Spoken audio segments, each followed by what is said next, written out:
Namaste, Hari Om. Start.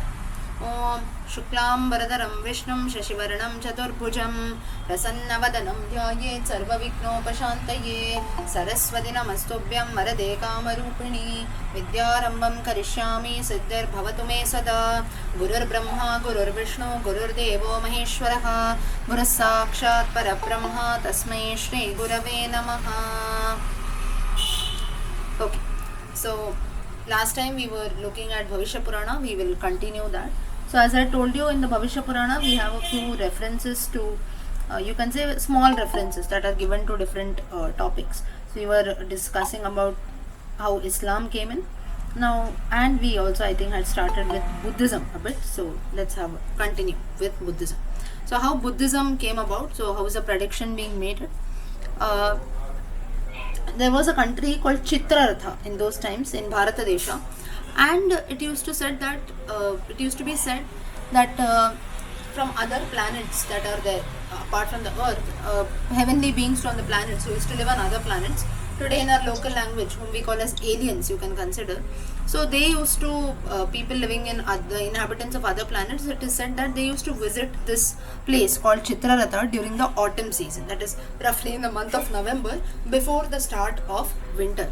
So they used to come, and at that time it is said that an Apsara called Manju Ghosha, she also came there, and that was the place where even Sri Shuka was sitting. So she tried to attract and rather distract Shuka while he was doing tapasya and so on. And somehow she tried to please the Muni somehow, and he also got distracted towards her. And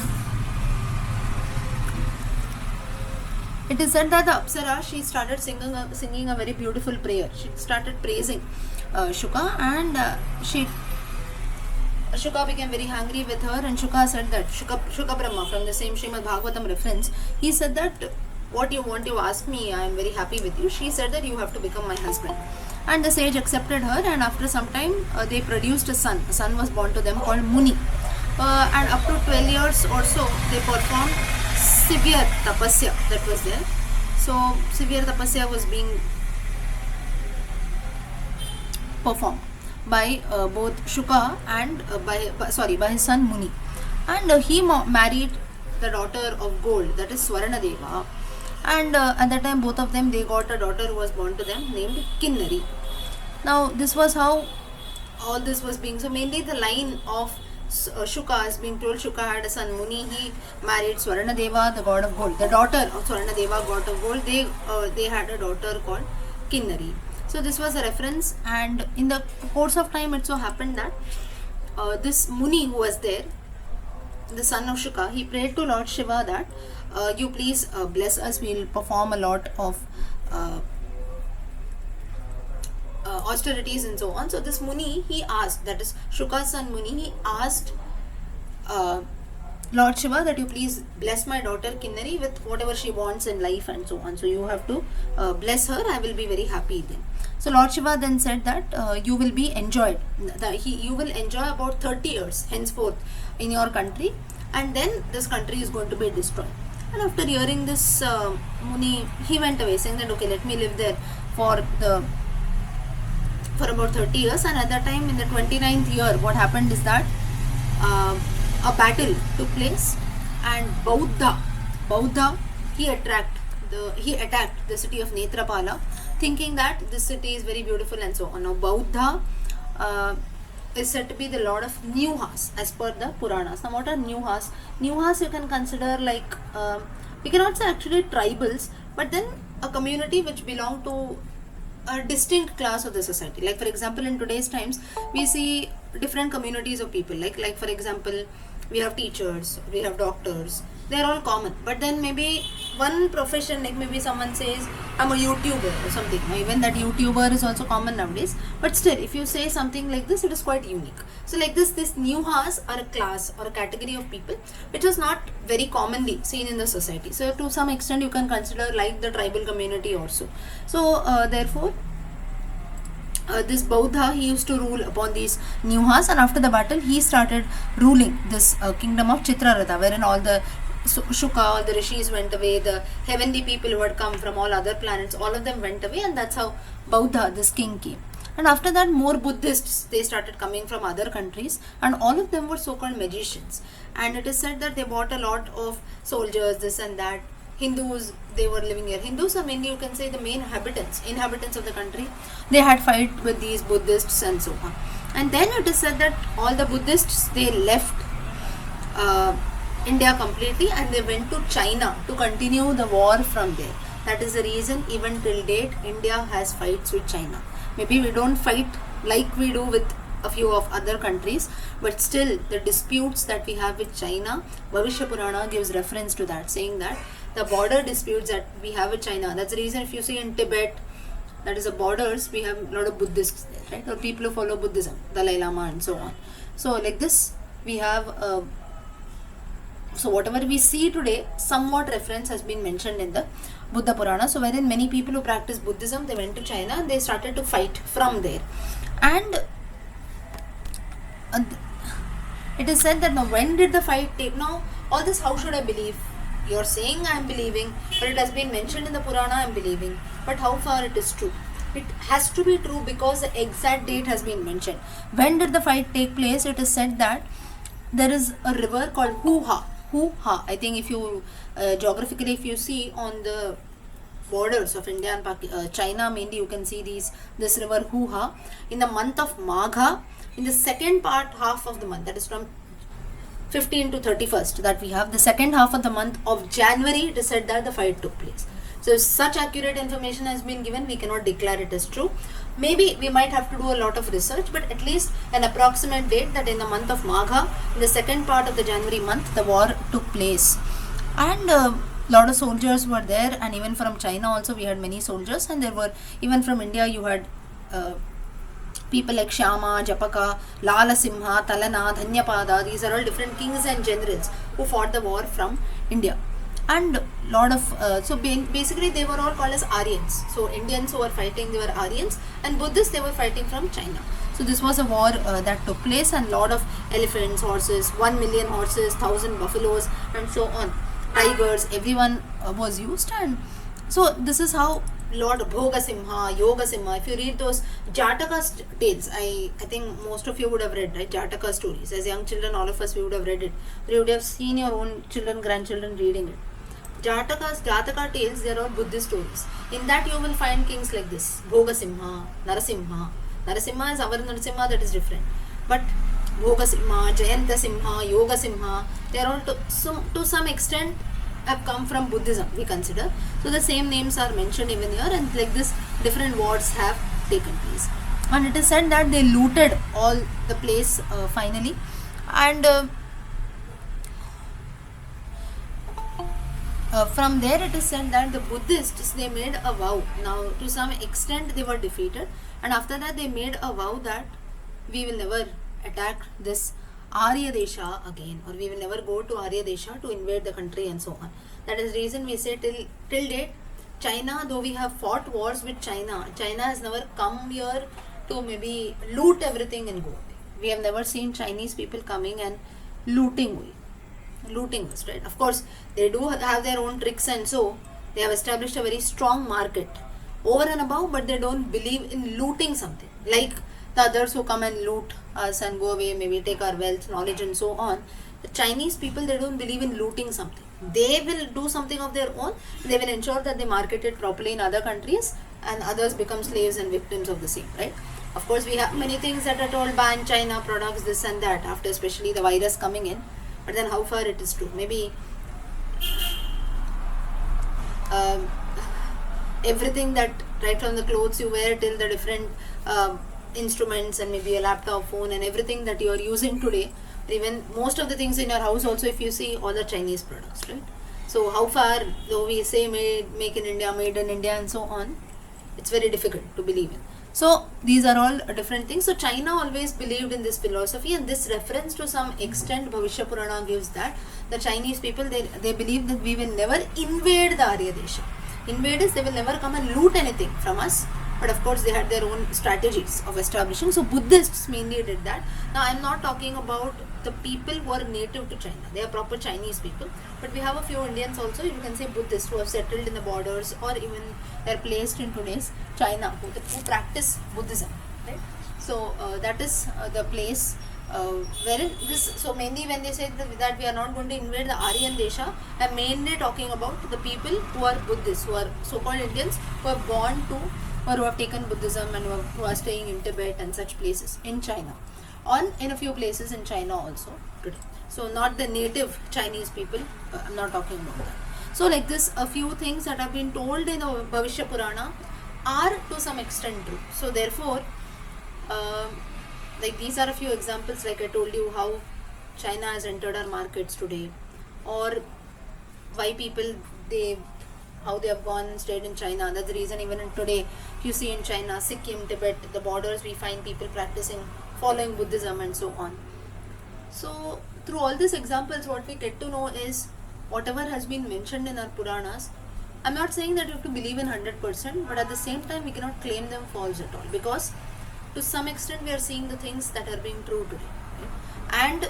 And this is one more reason why you have one more reason now why you should study the Puranas, because it is not just mere sheer information that is just being given for for entertainment purposes. It is not at all like that, because we can see and experience something that is happening really true. So when the Chinese, they decide that we are not going to invade India again, till date they have never invaded us, right? They have never said an attack. Apart from the Indo-China war that we had in 1965, that was for other reasons. They have never of their own, like we had the Portuguese and other people who looted India and went away. Chinese never came and looted as such. In fact, if you see, they would have studied everything. That's why we have a few China great scholars, right? If I'm not Fahin, what's his name? Fahin, right? What do you call him? Fahien. Has anyone heard his name? Fahin. What is his name? 1 second. Fahin, right? Yeah, he was a traveler. Yeah, he was basically a Chinese Buddhist monk, and it is said that he also had come to India mainly to collect a lot of Buddhist texts, that is it. So he also had come, and even today, if you have to study Buddhism, even if you have to study history of Aryan time, you have to refer to this Fahin books, because I have studied history. I remember that. So for reference books and all, we had the reference book of Fahin. We had to study that. So and basically, if you see the Chinese people who are there, the Buddhist monks from China, they come here only for this motive of establishing Buddhism. Same has been mentioned in the Bhavishya Purana. So Bhavishya Purana is on one side, that it gives us all this information. The second part that is very important is we should never ever consider any of our scriptures, any of our books as false also. These are all good examples. Of course, you have the recordings and audios, but whenever someone claims, or we ourselves feel that what and why am I studying the Puranas, or why should I even study my own scriptures, you have reasons for that.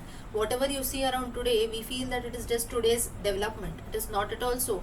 For so many years, the same thing has been happening. Maybe today we see a different picture, that's it, but the original form remains the same. Like for example, here, Bhavishya Purana, it is mentioned in one line that the Buddhists decided never to invade the Aryan country again. Till date, we see that the Chinese never attack. Of course, they have other means of establishing themselves, but like others who came in to loot us and go, the Chinese never did that, right? So like this, they have their own principles, but they are very shrewd and smart enough. Without looting anything, they have established such a strong network that all of us, if you see, right from basic amenities in our house to maybe most of the clothes also sometimes you wear, and each of the products that we have in our hand and household appliances and so on, everything is China made, right? So maybe they didn't have to attack and maybe with swords and so on, but they had their own ways of establishing themselves.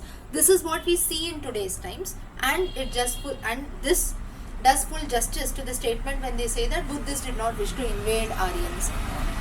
So this was how the Buddhism made its place in India, and of course they returned back to China and today's Tibet and so on. So that's the reason we find mostly in India we don't find a lot of Buddhists, right? Hardly a few people follow Buddhism, not all. So therefore, especially in that part of India, you see the northeast part, you find Buddhists who are mainly there, and from there they make a vow that we will never go to this Arya Desha, and they left back.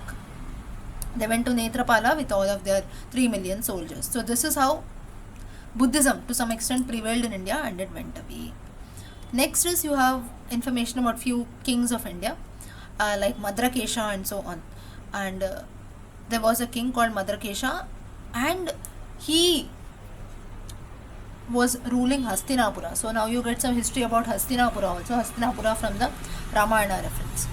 And he had married Suryavarna. Suryavarna was his wife, and he had married her, and at that time there was a demon called Karbura who came. And now these are all now just stories of different kings. So if you see, the king's name was Madrakesha, he had a wife Suryavarna, they had a daughter Kantimati. Kantimati was a daughter, and one fine day a demon called Karbura, he kidnapped their daughter Kantimati, and in their presence, and he went to the Sahyadri mountains. Seeing this, the king became very upset, and he did not know what to do. And he went along with his army. He went to the Sahyadri mountains and said that I will go and I'll speak to the demon. And at the time he goes and he speaks to the demon. And this demon, now who was this demon? Do you know? Karbura is said to be a demon who is the son of Vibhishana. Some people say that this Vibhishana is the same from the Ramayana reference, but some say that it can be someone different also, because the Bhavishya Purana, in some places it mentions Big Bhishana, some says it is Vibhishana. So it is written as Big, B-I-G, Big Bhishana. But some say that no, there is none as a Big Bhishana. Sometimes, just as we say Vrindavan, Ba is sometimes replaceable. Similar to that, maybe it can be like that. Because in the next line, if you have some reference about Ravana also, that comes in. Now be very careful when I am telling you all such things, make a note of it properly.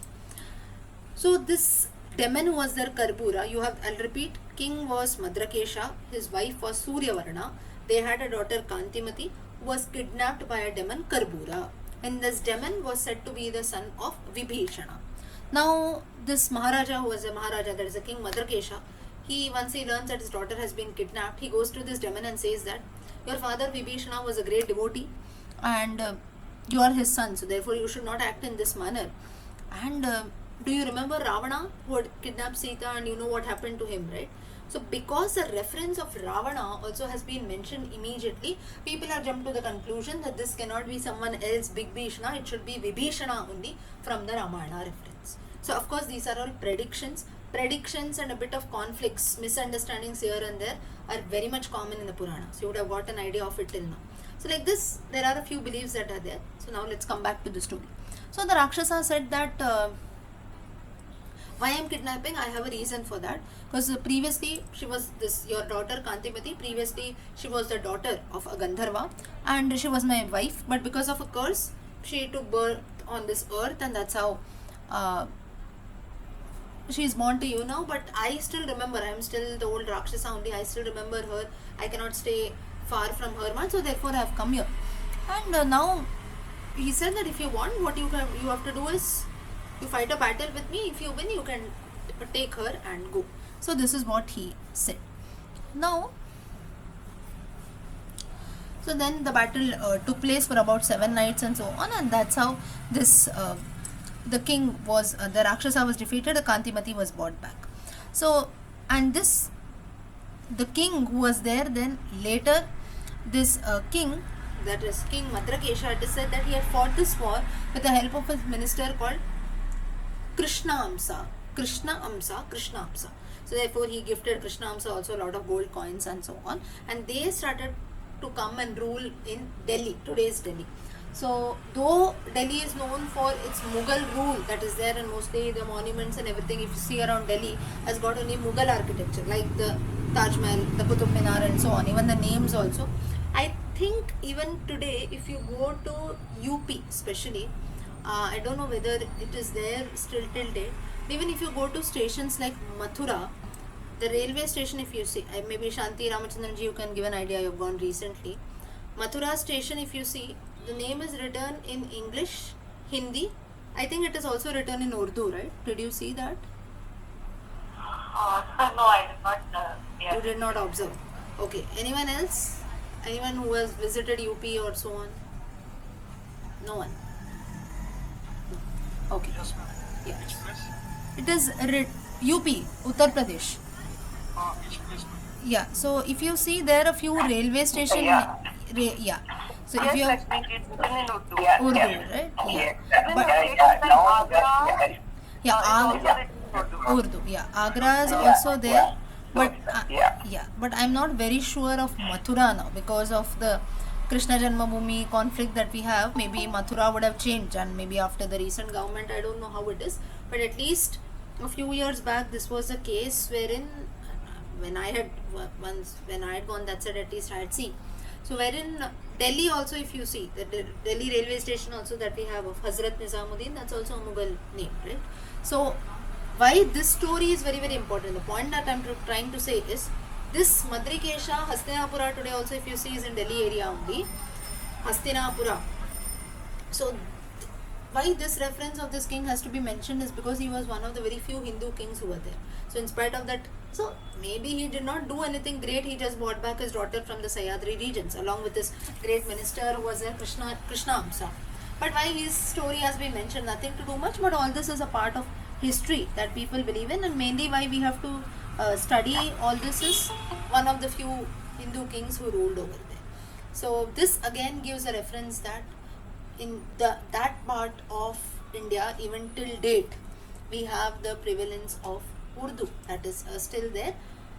Now that is because of Mughal literature or Mughal influence that we have there, especially in those parts, Delhi and all. We had mostly Mughal kings who were ruling over. So especially with regards to Mughals, if you see a lot of Mughal history, all of us study, right? Whereas the Hindu kings, or now this is not against any religion or so, be it Hinduism or Islam, whatever it is, it's not like that. But then there is a lot of history which we don't know also, and to some extent the Puranas open our eyes. So even today when we find a few stations that you see name is written in Hindi, English and Urdu also, that shows the culture of that place, saying that okay, here Mughal rule was being prevalent. So very closely if you observe, there is a reason for everything that is there. So like this was one of the king who ruled over Delhi region. So finally there is Bhavishya Purana has now, if you see, the Bhavishya Purana, as I told you, does not stress upon a lot. It just plainly talks about history of few kings and so on, and mainly the mention of few kings has been told, not much in detail that it delves with, because everything is just like prediction that is being made mainly about Islam, Buddhism and so on. Then you had towards the concluding part of the Bhavishya Purana, you have a reference of a Nimbarka Acharya or Nimbarka Acharya. Now who is this? Let us see. Now once it is said that the sun god, he was being, all the demigods were there, like the Apsaras, Gandharvas, Nagas and so on. They were praying to Surya. So he got very pleased with them, and he said that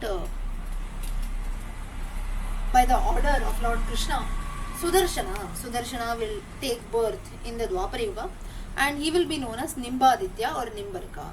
And all the religious beliefs that are said to decline in the course of time, this Sudarshana will be able to remove all that, and he will be able to establish all the religious practices strongly and firmly once again on this earth. Now Suta, now this Bhavishya Purana, if you see, is the conversation of Suta, right? So Suta, he tells it, now you listen what this Nimbarka did actually. Now it is said that Lord Krishna, he told him to appear, told this Nimbarka to appear on the banks of the Narmada river, and Lord Krishna told him that all the knowledge you are going to receive from sage Narada, from Devarshi Narada, you will know the true principles of religion. You should remain in Mathura, Dwaraka and Naimisharanya. In these three places, Nimbaka should reside here. And Lord Sudarshana, he was called as Sudarshana, he accepted, he said that yes, and I will appear on earth, fulfill the desires of all devotees, re-establish religion, everything properly. And at that time what happened was, there was a Brahmana, his name was Aruna. He had studied the Vedas, Vedangas and everything. His wife was called Jayanti, a Brahmin Aruna, and his wife was Jayanti. They were living a life of sages, a very sattvic life. And suddenly it is said that because Sudarshana, he was also living nearby, Jayanti, because of the light. Now if you ever look at the Sudarshana chakra, it is very bright, it will always shine. So because of that luster, because of the shine, it is said that Jayanti, one fine day, she also started shining. She also started looking very bright. And everyone was wondering what happened to her suddenly. And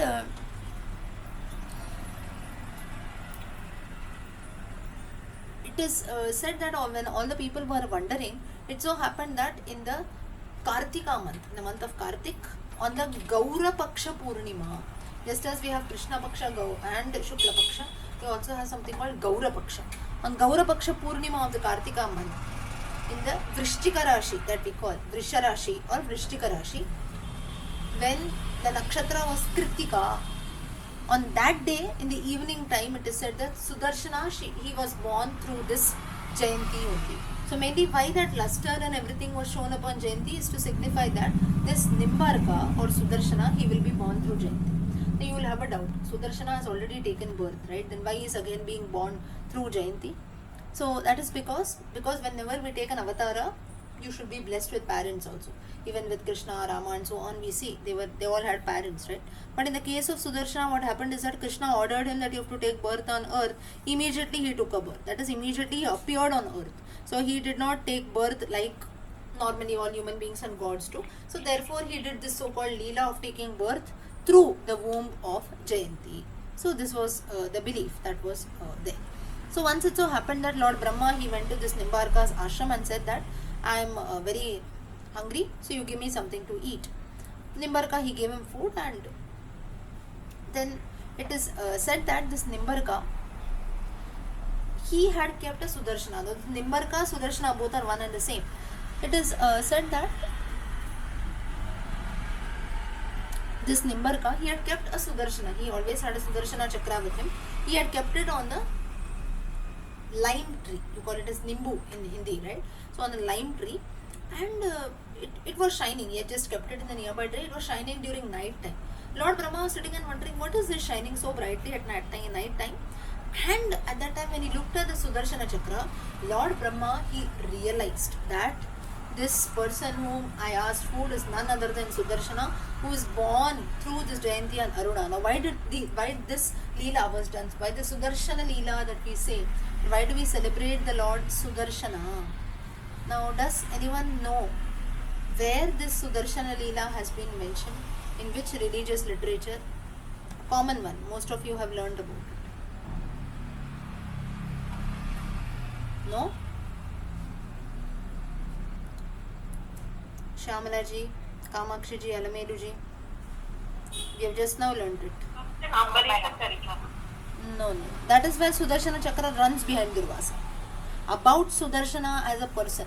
Alamelu ji, you said something. I said no. No. Acha. Comes in the Narayanyam only. Narayanyam towards the end. If you see, after 65, 70 Dashakams onwards, you have the Sudarshana Leela that comes in. There we get significance of Sudarshana being born. That is the Lord Sudarshana Avatara. The Lord where now, especially Sudarshana Avatara, we know only one wherein Bharata Shatrughna, they are born as an Amsha. Or the Sudarshana Chakra running behind Ambarisha. That is Durvasa, Ambarisha Charita.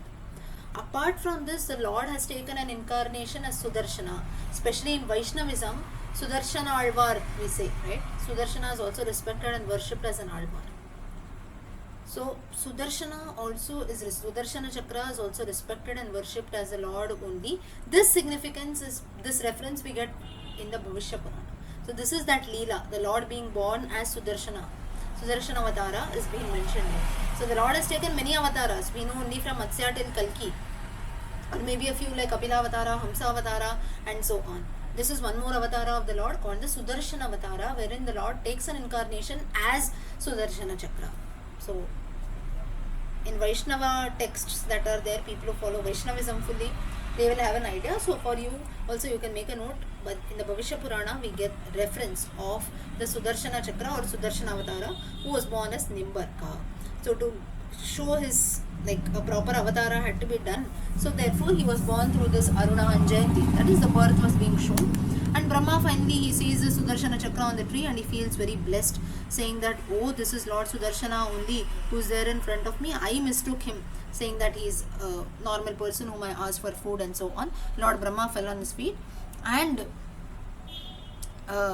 he's blessed. He told that you will be famous on this earth, you will be known as Nimbaditya or Nimbarka.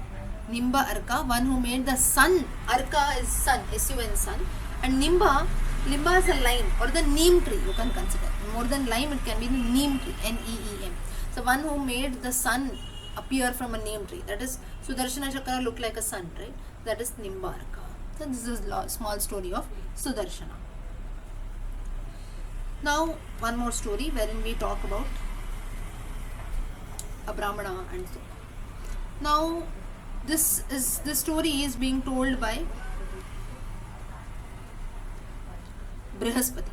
Brihaspati, the Lord of Gods, the Guru of Gods. Once it is said that in the Treta Yuga there was a Brahmana. Now the Brihaspati is telling this to Indra.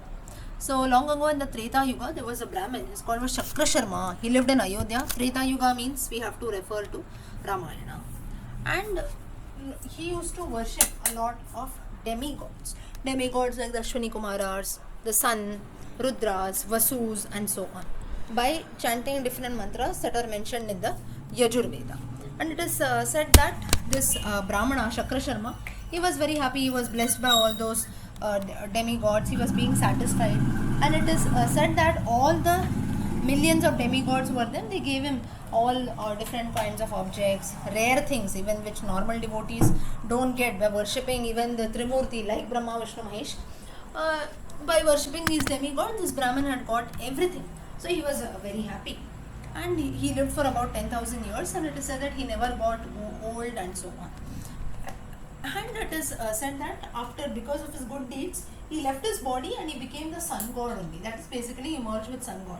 Just as we say a person goes to Vaikuntham or a person goes to Shivalokam and so on. Similarly, this person went to Surya Lokam. That is, he merged himself with the sun god and then he went to Brahmaloka.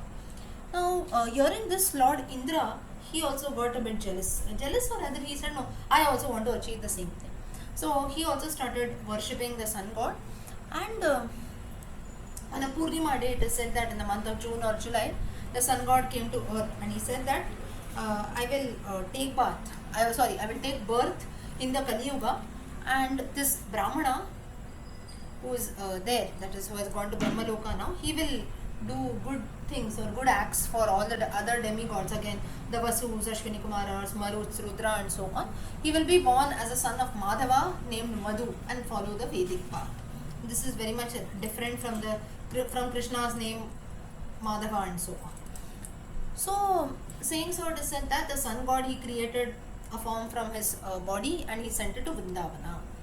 And it is said that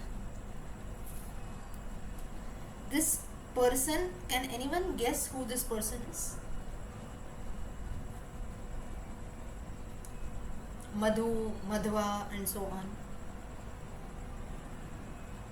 I don't think there is anyone here. This is none other than Madhvacharya. Madhvacharya philosophy. Does anyone follow that? Madhvacharya? No? Adi Shankaracharya? I heard about Madhvacharya. Madhvacharya. Yes. Madhvacharya, especially people. Vaita Sampradaya. Huh? Vaita Sampradaya. Yes, Dvaita Sampradaya. So basically, Dvaita Sampradaya, that is there, and they are also Vaishnavites only. Especially if you see people who speak this Tulu language. Tulu, especially you find them in Maharashtra mainly and in Karnataka. In some parts of Karnataka like Udupi and so on, you find them. They are not natives of Karnataka. At the same time, they are not natives of Maharashtra. Especially they will be in the border part, or they will belong to Udupi mainly. So that is, there is where in Karnataka mainly they will have their native, they will have their roots in Karnataka, but they will not be like proper Kannadigas. They have a mix in their language. That's a Tulu language that they speak.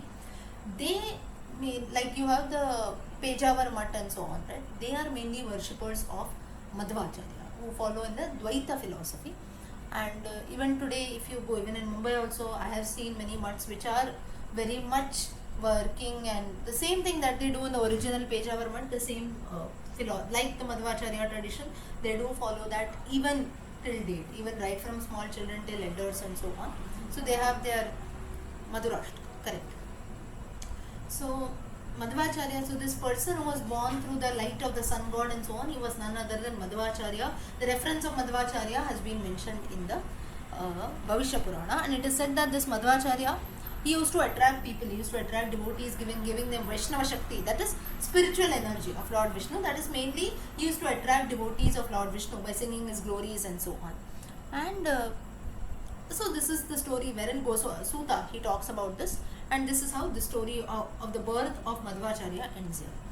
And next, it so happened that this is Madhva, the story of Madhva. Next, we also have someone called the Sridhar Swami, right? Now, I am not very sure whether everyone is aware of all these religious leaders, but Madhvacharya, his tradition, even Sridhar Swami tradition, that some people follow. Sridhar Swami is not very popular, but then Sridhara, that is also one tradition that is being followed. Especially Sridhar Swami was a person, he was also a Kannadiga mainly, and you can say that Sridhar Swami mainly was a saint who belonged to Maharashtra and Karnataka both. Even I'm not very sure whether it happens in Maharashtra, but a few places, few villages in Maharashtra which are on the borders of Karnataka, there they will worship Sridhar Swami. Sanjeev ji, are you aware of Sridhar Swami? Have you seen? You have any reference? No, madam. No. So mainly Sridhar Swami, why Maharashtrians worship? Yes, he has written a commentary on Bhagavatam mainly. He was a great devotee of Lord Rama. He was the devotee of a disciple of Ramdasa, and he was born on Datta Jayanti. So because in Maharashtra, people, especially the Maharashtrians, they worship Datta, Swami Samartha and so on. That is the reason why Sridhar Swami also is being worshipped by a few Maharashtrians, but he did not mainly belong to Maharashtra. So that is the reason why many people or Maharashtrians are not much aware, pure Maharashtrians, the people who live on the Maharashtra-Karnataka borders. So this Madhvacharya as well as Sridhar Swami are people who belong to that tradition, especially of the Tulus and the so-called Kannadigas who are natives of Karnataka. So that reference you get in the Bhavishya Purana. So now with this Madhvacharya story ends. Now let's look at the story of Sridhar Swami.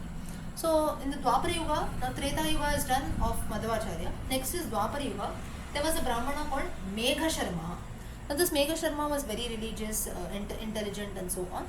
And he used to do farming. And with 10% profit that he got from farming, he used to worship the demigods. Again, the Rudra, Ashwini Kumaras and so on with proper devotion. So once it is said that there was no rain and there was drought-like situation everywhere. But only the farm of Megha Sharma, it used to receive rains. That is maybe because of the devotion that he showed to the gods, and the gods blessed him with water. So naturally, Megha Sharma, because in all the nearby areas there was no water, all the other farmers, they lost their produce and it resulted in losses. But Megha Sharma alone, he was getting profits and he was the richest in his area. And the king, the nearby king, he said that king who was there, he called this Megha Sharma and he said that, oh great person, who are you? You please become my guru, you guide me so that we can all be free from this drought-like situation that is there. You are only getting good produce in your field, so what is the reason behind that? You please make yourself my guru and so on. So at that time Megha Sharma said that in the month of Shravana, you call 12 Vedic priests to your house. You make them chant 100,000 times, 100,000, about 100,000 times, the mantra of the sun god with proper devotion. And on the full moon day, that is on the Purnima day that will come in, the same number of oblation, that is Homa also be done. On the first day that is there, in the month of Shravan, you should make the Brahmins chant, and on the Purnima day, you should make them do the sacrifice. If you will do, then you will be free from all your problems. The king did accordingly, he fed all the Brahmins, and finally the sun god was pleased and heavy rains were put in the area. And the king who was here, his name was Shantanu. Now he did all the Surya Vrata and so on, he became a great religious person. And it is said that this king also, he attained such powers that the person whom he used to touch, even an old man, if the king used to touch, because of his religious powers and his devotion that he showed towards the sun god, he got a blessing that whomever he touches, that person will turn into a young man. So even if an old man was touched by the king, he would turn into a young man. So this was a boon that he got. And Megha Sharma, it so happened that, so what happened to Megha Sharma later was, Megha Sharma, he attained Brahmaloka and so on. And it is said that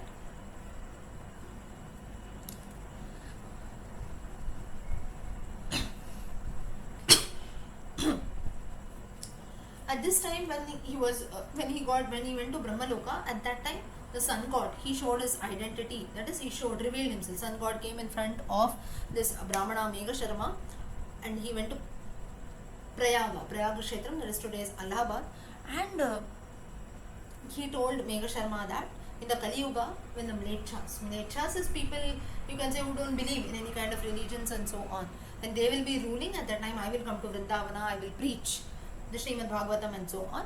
And then the sun god, he was born, he came in Vrindavana as a son of Deva Sharma. There was another person, Megha Sharma. After Megha Sharma went about and everything, in his lineage only there was a person called Deva Sharma. His son was the Sridhara, who studied the Srimad Bhagavatam very, very deeply, and a great commentary was written by him called the Sridhara Bhashya. So, commentary on Srimad Bhagavatam is Sridhara Bhashya, which was written by Sridhara Swami, which till date all of us we are worshipping. So this is a reference of, maybe not very popular, but Madhvacharya is quite popular. Even of Sridhar Swami and Madhvacharya reference that we have. So again, when people say that just because the point that we get to learn through all this is, when people say that all this is untrue, or who has told all this, all the Puranas, all this information is hidden. Now only if you see, including you and me, we find so much of information that is hidden, right? Maybe till yesterday we were not aware of this, including me also. Only when I go through all this, whatever I have gone through, I am sharing the same with you. It's not that something which only I know or only I have discovered for the first time. It is not like that. Whatever I have gone through, I am just sharing the same with all of you. So, if you see, when we have so many commentaries on the Srimad Bhagavatam, one of that is Sridhar Swami. Where is Sridhar Swami? Who told about you? And so on. We find so many people arguing. We ourselves will think, right? Who has told? Okay, someone came and told. But now, we don't have to go and ask anyone. So, the main purpose of studying the original scriptures, this is an advantage that we have. You don't have to depend on someone else at all. Or now, even in all of your case also, I am saying, just because I am telling you something, you need not believe in me. If I want, I can tell you anything, right? That is, it's not only the question of believing. Now, whatever I say, it will be true. You believe it also. But then, at least that 1% quest should be there, that I should open the original Bhavishya Purana and see for myself whether some reference of Madhvacharya, Sridhar Swami and so on has been mentioned. This is not to test whether what I am saying is right or wrong, or this is not to check. It's not for rechecking or cross-questioning and so on. But that interest should develop, saying that, oh, so much of information is there. We are just looking at the gist, right? We are not looking at all the verses. Otherwise, it will take years together. I'm just giving you a gist of everything. So, in detail, if you want to see, maybe out of 30 people or 20 people that we have, maybe 5 might do that. The remaining 15 might not do. But at least that interest should develop, that, oh, there is something like this that has been mentioned. And so much of hidden information is there in our own Puranas and so on. Not only Puranas, so many other scriptures, that we don't have to go out and refer to a third text. You don't have to go out and search anyone who will come and tell me. Because when we listen to people can, nobody will lie, but way of interpretation, way of understanding, the way someone tells, it might not always be true, or you have to just trust and believe in people. But if we ourselves open the book and read, we are fully satisfied, right? No, I myself have read this, so this will surely be there. So this is how a right way should be there to approach. Okay, last is, you have about in the Brahma Purana, you have the reference of Jayadeva.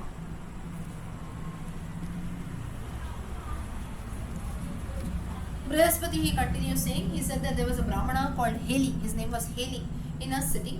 He used to again worship sun god. Now especially if you see, Bhavishya Purana glorifies the sun god. So that's why we find many stories that are related to the worship of the sun god.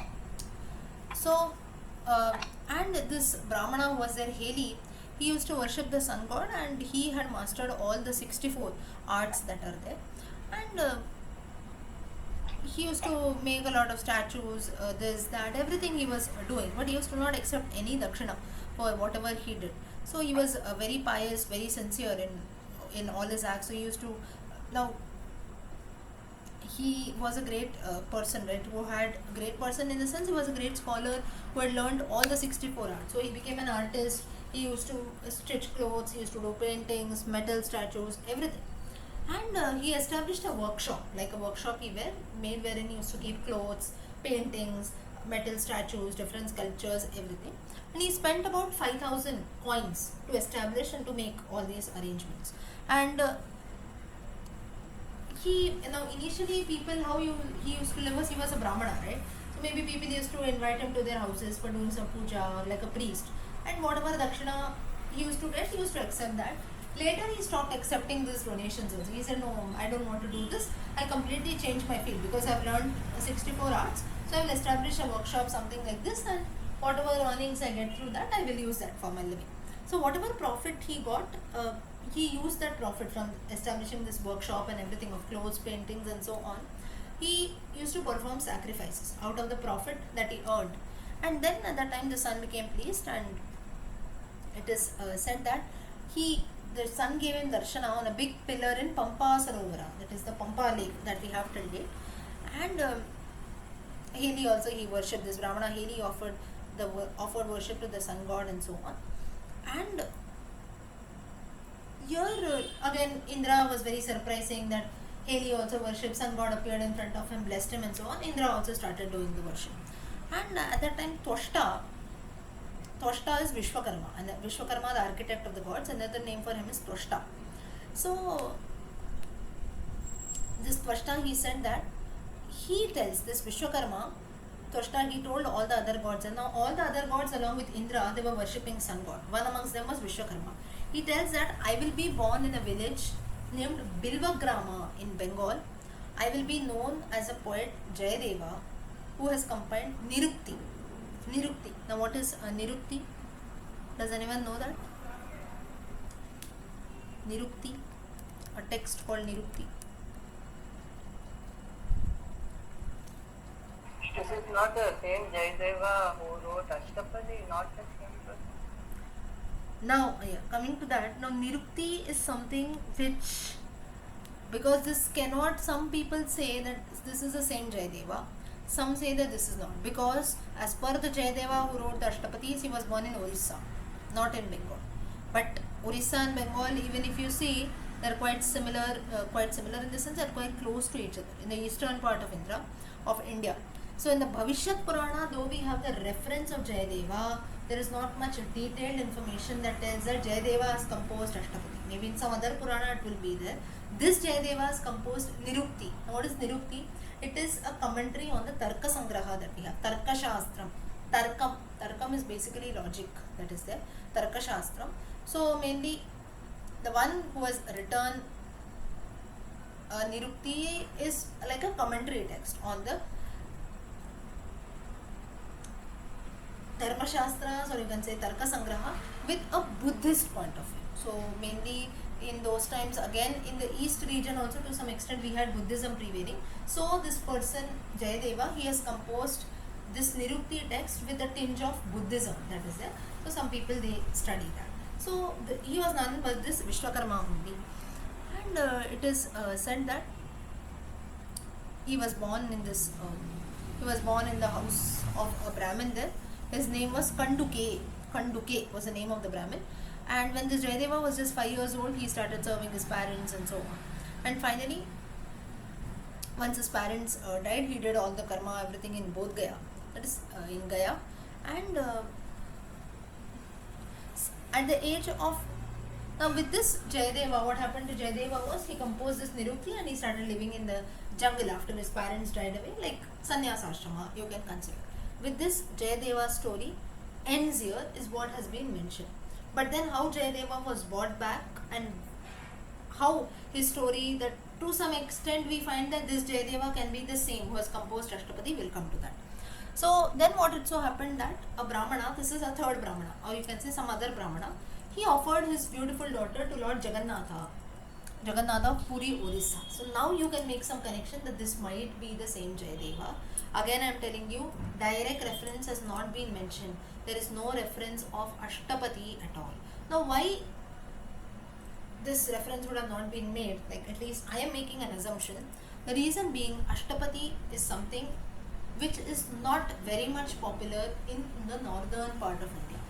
In South India, as a part of Sampradaya Nama Sankirtana, you have people singing the Ashtapadi. Beyond that, as a normal stotra composition also, Ashtapadi, now those who don't know about Ashtapadi, I'll give you an idea. Ashtapadi is about 24 chapters talking about the divine love between Radha and Krishna. People sing it, even if you just search about Ashtapadi, you will get it. Very beautiful composition by Jayadeva. But it is not very much popular. That is there, though it is very popular, not that, especially in North India and so on if you go. So Jayadeva, he himself belonging to Orissa, does not become very prevalent there. It has been passed on through the South India in the Sampradaya part when they sing bhajans and so on. Like we have abhangs that have become popular in Maharashtra. Similarly, the Sampradaya songs that are sung in South India, especially in Tamil Nadu, if you see, there this Ashtapadi has become a tradition, and also in some parts of Kerala, wherein people speaking Tamil exist. So this, therefore, it can be a reason that the Bhavishya Purana does not give reference to Ashtapadi as such. It just talks about the story of Jayadeva. So coming back, the Brahmana, he offered his daughter to Lord Jagannatha, and at the end, Aniruddha comes there. Aniruddha, the grandson of Krishna, and he says that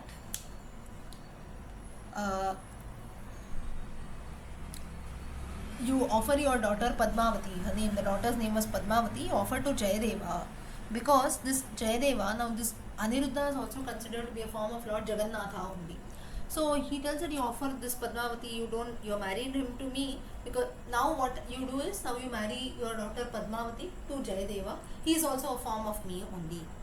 And at that time, now this Jayadeva, he was roaming about in the forest. He was detached from worldly life, he had lost his parents, everything. So he was just moving about here and there.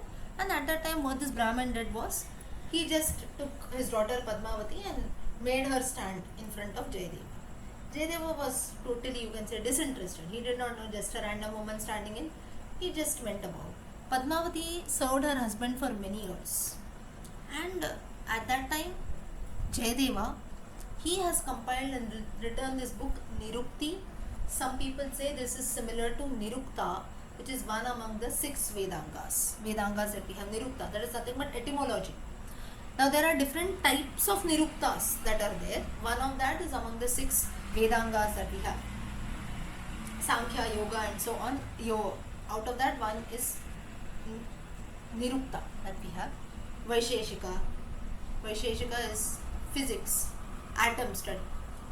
Nirukta is etymology of words, how words have originated and so on. So that is composed by this Jayadeva, it is said. When Padmavati was serving her husband and so on, at that time Jayadeva composed this text. And in the Kali Yuga, because a lot of universities and everything was burned, like Takshashila, Nalanda and so on, we lost a lot of knowledge. And at that time Prakrit Bhasha came in. Prakrit Bhasha, so this is a Bhasha wherein when people speak Prakrit, especially the Jains, they speak this Prakrit language. So at that time many texts that were written in original Sanskrit language, they were destroyed. And at that time, Panini, here you get reference of the Sanskrit grammarian Panini. To re-establish the Sanskrit language, what he did was, he wrote Ashtadhyayi talking about Sanskrit grammar to re-establish the Sanskrit language. And it so happened that once, so this is how Sanskrit language again, through Panini's contribution of Ashtadhyayi, it was revived. So once it so happened that a lot of thieves, they attacked this Jayadeva, and they cut off his hands, legs and everything, and Padmavati was just waiting, like she was just left aside. She was shocked to see her husband in that condition. So basically the thieves, they attacked Jayadeva, they stole all the money and everything that he had, they cut off his hands and legs, and they threw him into a ditch, a gutter like of thing. And Padmavati cried and lamented seeing her husband in that condition. And once it so happened that and somehow she bought her husband and saved him, but still he had lost his hands and legs. So King Dharmapala, once there was a king, he had come hunting and he saw Jayadeva in the forest, and he asks that who has done such a condition, you tell me the name, I will ensure that he is punished properly. Jayadeva tells that nobody has done, it is all because of my karma, because of my previous actions, I have to suffer in this way, so no one is responsible. So the king, it is said that he was very happy listening to this answer, and it is said that he placed both Jayadeva and his wife Padmavati on a palanquin and took them both to his palace. And it is said, and both of them, they built a small dharmashala, like a nearby small religious place for Jayadeva, Padmavati, both of them lived there and so on. And the same thieves who had done this condition of Jayadeva, once they came dressed as Vaishnavas, and they came to the king and said that we are experts in scriptures and so on, and we have a challenge, that is Lord Vishnu, now Shaligrama, Lord Vishnu is worshipped in the form of Shaligrama. We are so powerful and we are such great devotees that when we offer the food, the Nevidyam to the Shaligrama, it is said that the Shaligrama accepts the food. You will see the food getting disappear. Now the common belief is the Nevidyam that we offer, if it disappears from the plate, we will be shocked, right? We'll surely see if there is some black magic or if someone has come and stolen and so on. Because we have the belief that the Nevidyam offered, though we believe and have faith that the Lord accepts that, we cannot see the food disappear from the plate, right? Because ultimately we only have to eat that food. But here if they are saying that the food that we offer, that is accepted by the Lord and it will vanish, it was like a challenge and a surprise for the king. And they said so, and they said that if you don't believe, you see this. So once it so happened that the king Dharmapala, he saw this sight in general, and he said that he saw this, that the Shaligrama actually accepted the food. He ran back to his guru. He had accepted Jayadeva as his guru, and he said that some Vaishnavas, devotees of Vishnu, have come and they have done all this, and they have shown me the Lord also, the Lord himself with 4 hands, Shankha, Chakra, Gada and so on. Kamalam, he came, he accepted the food. I saw him eating the food. And so you also please come quickly. And the thieves, so when Jayadeva was coming about, now he did not have hands and legs and so on. He had to be bought, right? So at that time, somehow he was bought, and the thieves were shocked to see Jayadeva because they had the one who had done this condition of Jayadeva. And they said to the king in a joking mood that this Brahmana who is there, whom you have accepted as your guru, that is Jayadeva, he was a cook in the palace of another king. And once it is said that he became very greedy for money, he mixed poison in the food of the king and so on. And it is now that is they were making up for their mistake, and we were the ones who came there, who tried to save Jayadeva. We told the king was about to kill this person, but we told him that you don't kill, you just cut off his hands and legs, you show your mercy, and that's how we bought him. And now he, whom you have considered your guru, he is actually our disciple, we have only enlightened him and so on. And while they were speaking all this, it is said that the earth herself could not bear the weight that is there, that is the lies that they were speaking, it could not bear that at all. The earth broke into 2 parts, all those thieves fell into the earth and they were sent to Patal Loka, heaven. Jayadeva began to cry. He began to cry to the thieves. It seems, crying in the sense that he was, why he cried here, the reason being that the way they were manipulating, that is against Jayadeva, whom actually Jayadeva had not done anything to them, right? They only had come, they had only stolen his wealth and everything, and they cut off his hands and legs. But still, again, they were manipulating something against Jayadeva, and this hurt him very much. So then, finally, as he was crying for them, and as those thieves went to Patal Loka, it is said that the legs and hands of Jayadeva appeared there, and he explained the truth. He told the truth to the king, what exactly had happened and so on. The king became very happy. And here, towards the end, it is mentioned that the Gita Govindam, or we call it popularly as Ashtapadi, that is where Jayadeva composed this in praise of Lord Govinda, which talks about the divine love of Radha and Krishna. And from here, the king also became very happy. All the 24 chapters of the Ashtapadi were sung by Jayadeva and shown. And next, it also talks about Krishna, how he was born as Krishna Chaitanya or Chaitanya Mahaprabhu in the later times. So that is the next story which we will look. Now note that in some references of the Bhavishya Purana, when we look at the story of Jayadeva, we have only Nirukta that has been mentioned, as I told you. That is one of the 6 Vedangas, Nirukta etymology, which is also called as Nirukti because it has some Buddhist influence. Only in few references we also have. Now why it is so is because Nirukti, when they write, it is a Buddhist text.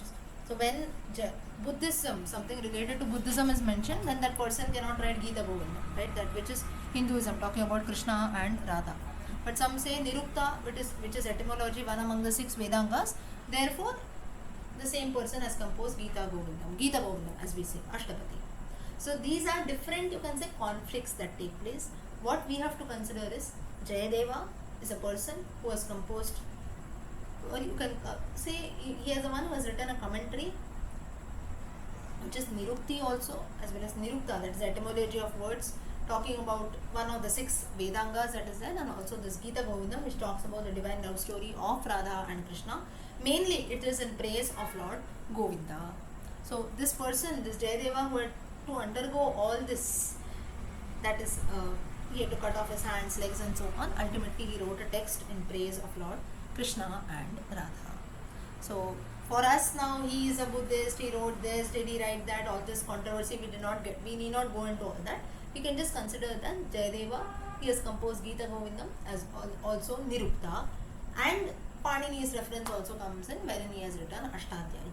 So today whatever texts are being popular, how they have come about, now you know the story, all that is there in the Bhavishya Purana. Now only a very small part of Bhavishya Purana is remaining, which we will look at in the next class, and we will start with Linga Puranam tomorrow. Okay, so today we will stop, time is up. Namaste everyone, Hari Om. Start. Om Shuklam Varadaram Vishnum Shashivaranam Chaturbhujam Prasannavadanam Dhyayet Sarvavighnopashantaye Saraswati Namastubhyam Varade Kamarupani Vidyarambam Karishyami Siddhir Bhavatu Me Sada Gurur Brahma Gurur Vishnu Gurur Devo Maheshwaraha Gurur Sakshat Parabrahma Tasmai Shri Gurave Namaha.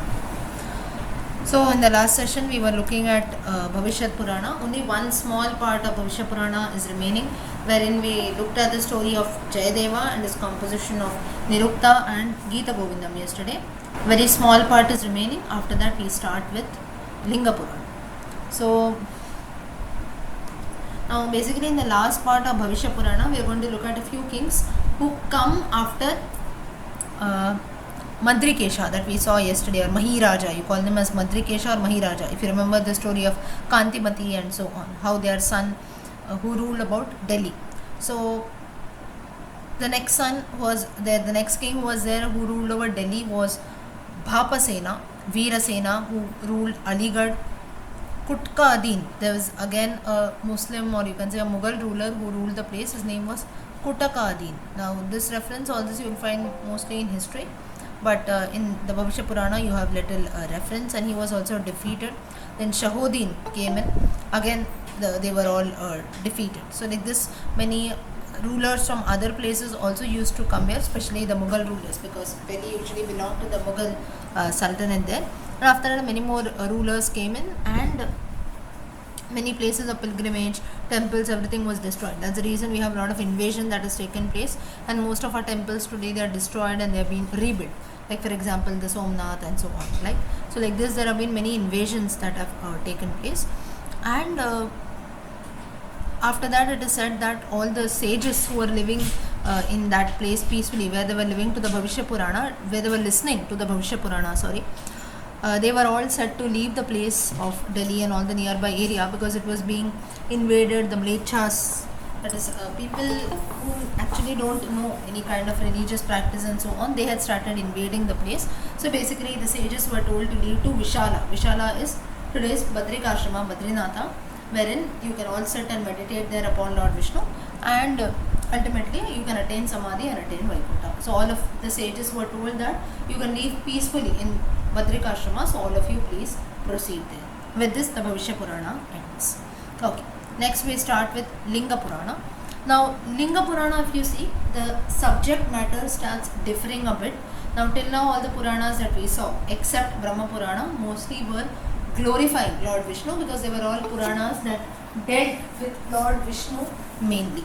So now Linga Purana mainly is one of those Puranas that talks about Shiva, the worship of Shivalinga and so on. So Linga Purana is considered to be the 5th Purana, and mainly the greatness of the worship of Lord Shiva that has been told in this Purana.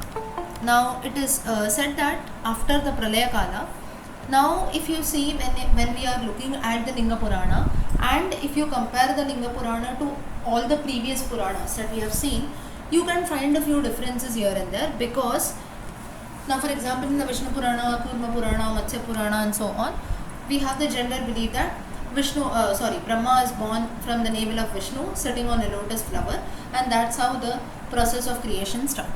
But now, because Linga Purana glorifies Lord Vishnu, it will have a reference saying that after Pralaya Kala, from Shivalinga, a Shivalinga appeared there. It was Swayambhu, and from Shivalinga, all the different Vedas came in, and even scriptures were born, and even deities like Brahma, Vishnu, all of them appeared. So, just as in the Puranas glorifying Vishnu, we have how Brahma was born and Rudra, all others were born. In the Linga Purana, we have a Shivalinga that has already come, and from that, all the Vedas, Lord Brahma, Vishnu, everyone has emerged. So, basically, now we need not get confused here at all. It only shows or to depict the greatness of that Purana, mainly to glorify. And the Linga Purana, the chief guest or the person to be glorified is Lord Shiva, so he will always be shown on a higher level. In the Brahma Purana, Brahma is the main deity, so he is shown on level 1. Vishnu Purana, Kurma Purana, they glorify Lord Vishnu, therefore they are showed, Vishnu is given a higher place.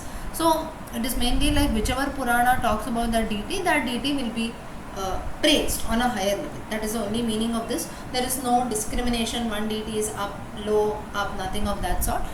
It just depends on the Purana or the deity who is being glorified in that particular Purana. So in the case of Linga Purana, it is Lord Shiva. So as per the Purana, Shivalinga appeared and all the deities, Vedas, everything emerged. And how the Linga Purana starts is that Narada, he arrived at Naimisharanya, where all the sages had assembled and they were all listening to the stories of the 18 Puranas. Narada also came there and he also wished to listen. He found a lot of sages sitting there. They were all doing different kinds of austerities, penance, tapasya and so on. And all the sages were very happy to see Narada, and they started worshipping him. They started showing a lot of respect and honor because Narada was Devarishi. And it is said that Narada at that point started telling a lot of stories of the Linga Purana, and all the sages, they developed interest. They wanted to know more about Linga Purana. So, and at that time, along with Narada, Suta also appeared. Suta from the same Srimad Bhagavatam reference, he also appeared on the spot, and he also started narrating the different tales and stories of Linga Purana. And Suta, he starts after saluting Lord Brahma, Vishnu, Shiva, and Vyasa, who was a compiler of the Puranas. Suta starts talking about Linga Purana to all the sages. And Suta starts with this, that sound is the medium through which the Almighty Lord can be reached. Now, why this statement was made by Suta? The reason being that to worship Lord Shiva, we always chant the Pranama Mantram, Om. Right? So, therefore, the first line of Linga Purana itself, Suta mentioned that sound is the medium to reach the Almighty Lord. And it is said that Brahma is a form of this Omkara mantra. Rigveda is the mouth, Samaveda is the tongue, Yajurveda is the neck, and Atharva Veda is the heart of the person or of Brahma who manifests himself as Omkara. And he is the supreme, he is the one almighty, and so on. So mainly the significance of the Omkara mantra has been told in the Linga Purana in the beginning. And Lord Brahma, what he does is he further compiles. Now Narada, Suta, they were all telling the different stories of the Linga Purana to all the sages who had assembled at Naimisharanya. So Lord Brahma, he compiled all these tales of the Linga Purana together, and that's how we have the Linga Purana in us today.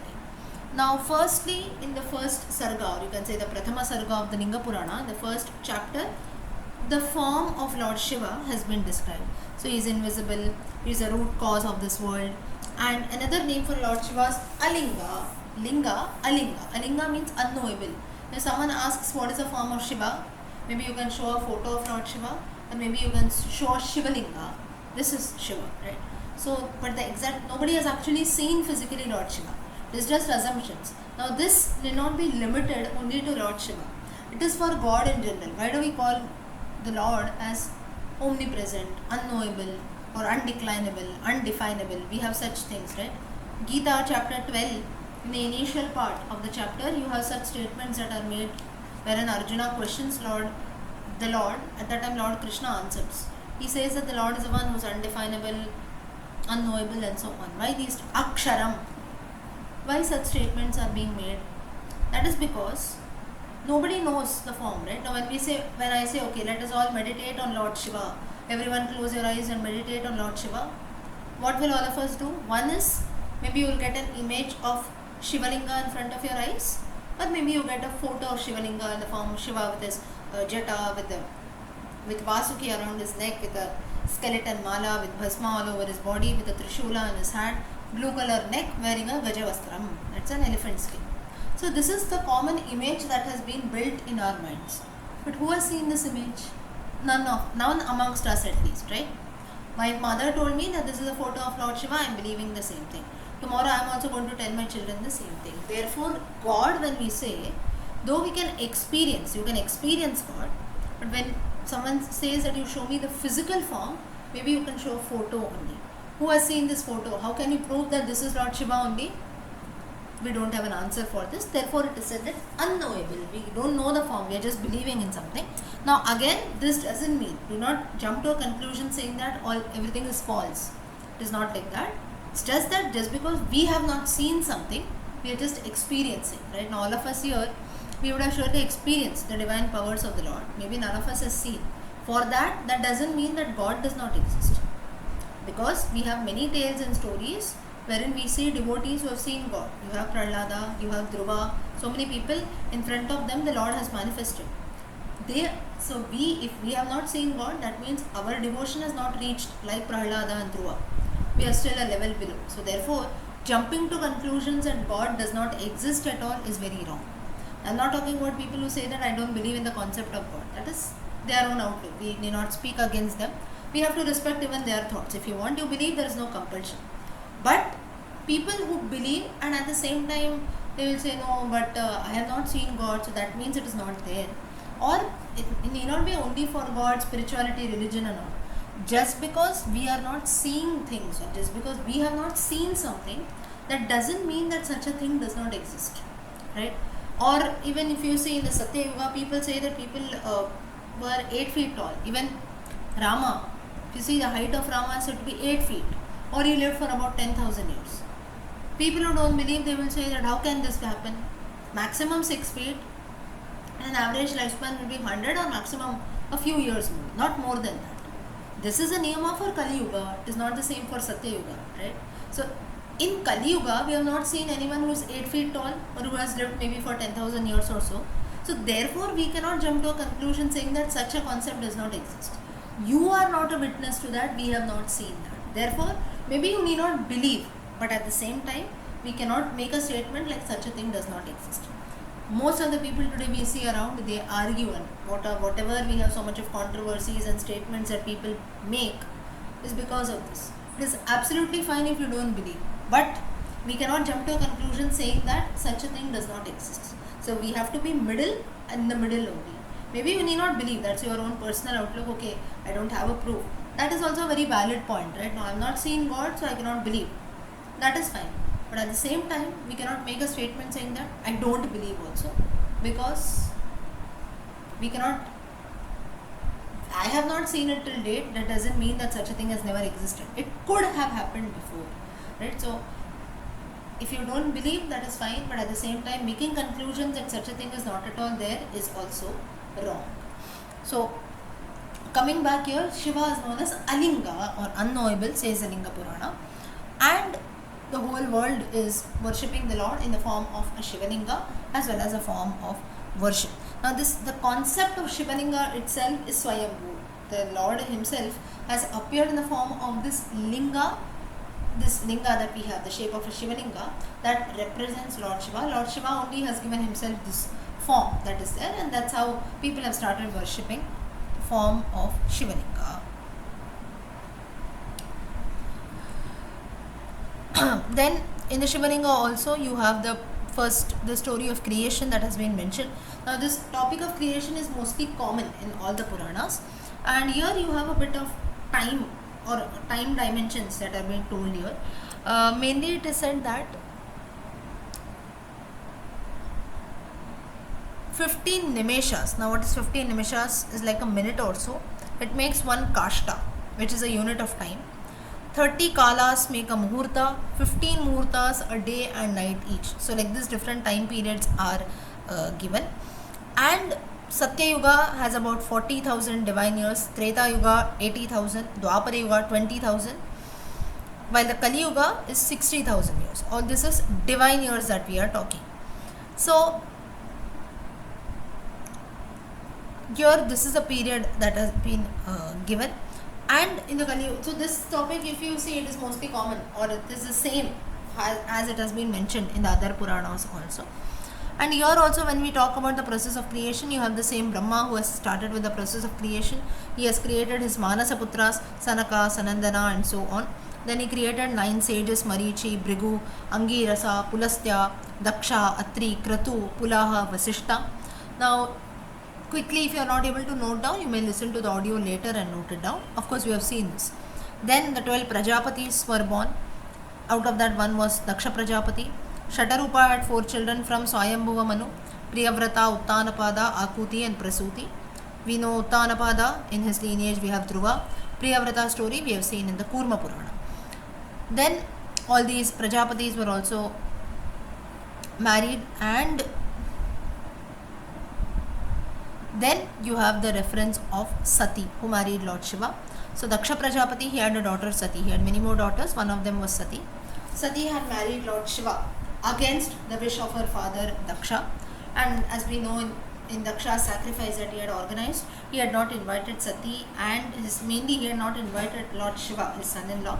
But still, Sati wanted to attend the yajna without invitation, saying that she believed that I don't need an invitation to visit my father's house, so there should be no formalities in this. In spite of Shiva stopping her, because Shiva knew the danger that was being there, but at the same time, he could not stop Sati from visiting her father's house. So then Shiva did not go, Sati went to the sacrifice, and then we know that she listened to she was very much hurt after listening to the insult that was done by Daksha to Shiva, and to such an extent that she ended her life there.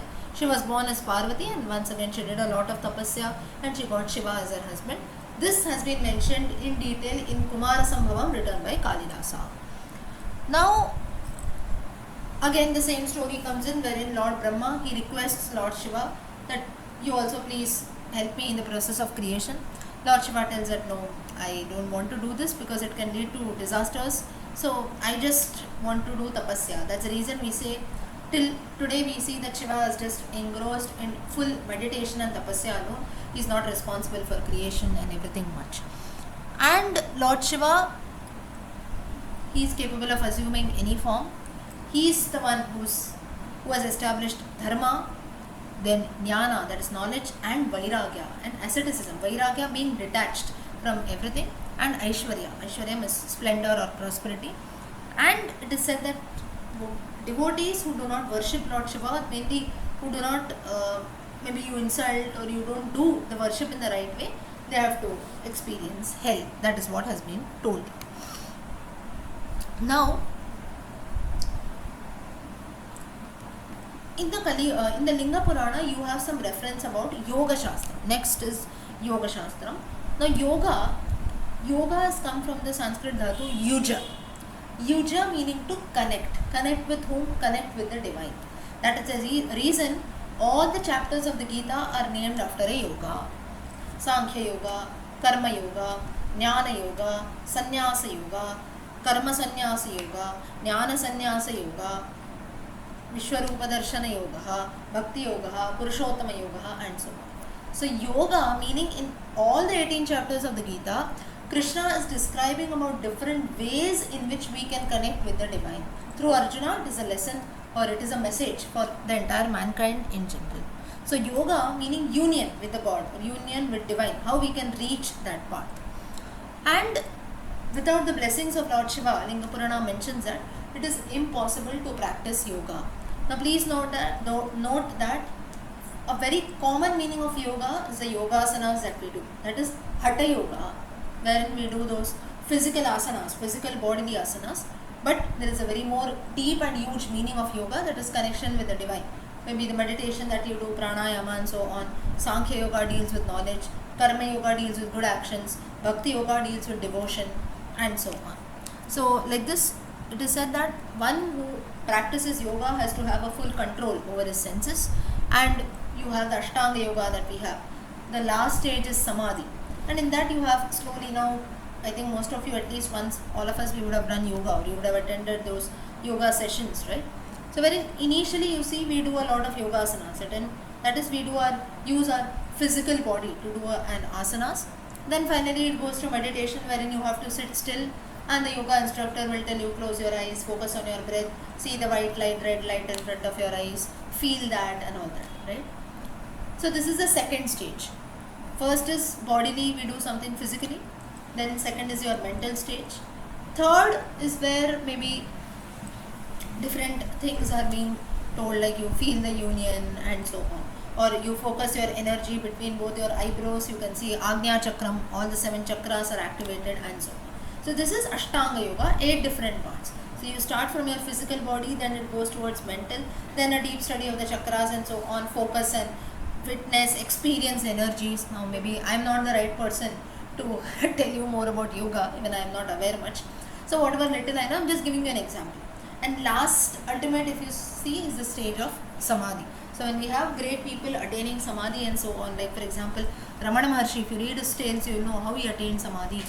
They are just sitting still and they attain Samadhi. Like us, like human beings, they don't have to face death. Sitting only they will attain. Like a person is sitting, most of us, what happens is, how do we attain Samadhi, or how does a person get death? Maybe a person will be unwell. Last stage is heart attack. Heart attack, he'll be sitting, he falls, right? Person, that's how it happens. Or sometimes untimely deaths and so on. That is a different thing. But when we say great people and sages attaining Samadhi, that is when they have a full control over their sense organs, and ultimately the soul or the Shakti that is there, it bursts open from the top that is there. Top is our head part. If you touch always your central head, that is your top of our head, that will always be hot. Mostly if you touch very closely under your hair, if you touch and see, it will always be hot. And that is the reason even under the feet also, the tip of our feet, if you see on the tip, maybe the back foot, if you see in the center part, that will also be always hot. That is the reason for young children especially, this for small babies, they will always put oil in the middle part of our leg and on the head, the top tip of our head. Why this is done is, these two places are powerhouses, or you can say storehouse of energy, extreme energy. And when the Samadhi stage is attained, the soul leaves the body from that point, top of the head, and merges with the divine. This is how is a belief that takes place. In all human beings' death also the same thing happens, wherein the soul leaves the body. From where does it leave? It should leave from the top part only, from our head only the soul goes up. That's what is the belief. So in the case of great people and sages who have practiced yoga for many years, that's how they attain Samadhi. That's the reason, in a still position only, they know when their death is going to take place, wherein they have a good control over their senses, and that's how death takes place. So that is what has been mentioned here. So Lord Shiva is the only one who rules over yoga. Now there are many obstacles that can come in the path of yoga. We don't have to talk about this in detail. You sit, you close your eyes, okay, I'm going to do meditation from today every day for 10 minutes. In those 10 minutes only, even the thoughts which we don't get usually, that will also come at that time only. Throughout the day we don't remember, but only when I'm closing my eyes for 10 minutes and I'm sitting down for meditation, only at that time, even those thoughts which we don't remember throughout the day, we will remember at that time. Or only in those 10 minutes someone will call us, or only in those 10 minutes maybe we get a phone call, do you have something urgent, so something will happen, right? So there can be many obstacles that come in. We have to cross over these obstacles and ultimately practice yoga. Now different forms of Lord Shiva have been described. One is, once it is said that Lord Parvati, she asked Shiva that, how can a devotee realize you? That is, how can a devotee know your true form? What is your real form? How will you show it to a devotee? At that time it is said that Lord Shiva, he recalled an incident wherein Lord Brahma had also asked him the same question, saying that, how can devotees realize your true form? So at that time Shiva had given a very simple answer. Anyone having and showing deep devotion towards me can realize me. I will be immediately happy. That is the reason why Shiva has got a name, Ashutoshi. Ashutoshi meaning one who can be pleased very easily. You offer him a glass of milk, you offer it as Abhisheka, he is happy on you, he will fulfill all your desires. But at the same time, If you commit a sin, he is going to get angry also very soon, right? So Lord Shiva, he himself says that a devotee with full devotion, if he meditates upon my form, if he meditates upon me, that is as in the form of a Shivalinga with total devotion, my true knowledge, that is my true form, can be realized, and that person will also ultimately get moksha, salvation, liberation. So just true bhakti and devotion is the only thing which Lord Shiva himself tells, wherein you worship me in the form of a Shivalinga. Now, most of us, we must have a Shivalinga at our houses. I hope all of you have a Shivalinga, right? Is there anyone who does not have a Shivalinga at your houses? I don't have. You don't have, okay. Anyone else? You have a Shivalingam, right? Yes. Yeah. It can be even a small Shivalinga. So yes. So those who don't have, so those who are having the Shivalinga, do you do the Abhisheka? Maybe not every day, but maybe occasionally or so. Every day my husband does that. Husband, whatever it is, yeah. You must do that. So mainly, like if there are gents in the family, they know to chant Rudram Chamakam, they must do that.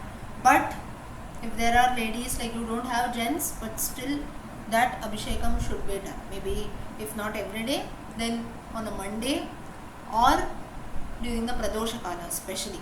So just merely keeping a Shivalinga at our puja rooms, every day I'm offering flowers, that is different. But for Lord Shiva, Abhisheka Priyaha. So Abhishekam has to be done. You don't know to chant Rudram Chamakam, any Shiva shlokas you can chant. We have the Ashtottara Shatanamavali, right? Shivaya Namaha and so on. Starts with that. Shashi Shekharaya Namaha, Vamadevaya Namaha and so on. We have the 108 namas. Hardly it takes 5-10 minutes. But Abhishekam has to be done regularly. Or maybe on a Sunday. People are working and all, you don't have time. On a Sunday, surely it should be done. Just merely keeping the Abhishekam in the puja room does not work. Now some people will say that Shivalingam, we should not buy it directly from the shop. Only someone gives us. Then, or in the family tradition, usually few families, we have a tradition of a Shiva puja being done. So for grandfathers together, ancestors will be doing, the same Shivalinga would be passed around. Today, it is a very, very sorry state wherein ancestors have the Shivalinga, but the generation does not do the Shivalinga. They are not ready to do the puja. They have just given it away to maybe a priest, or you just go to a temple and give so that there they do a worship. This is very, very wrong. You should not have an excuse that we cannot do the Shivalinga. How much time it takes to offer water, or how much time it takes to offer a glass of milk. And for offering Abhisheka, you don't have to go out of the way, right?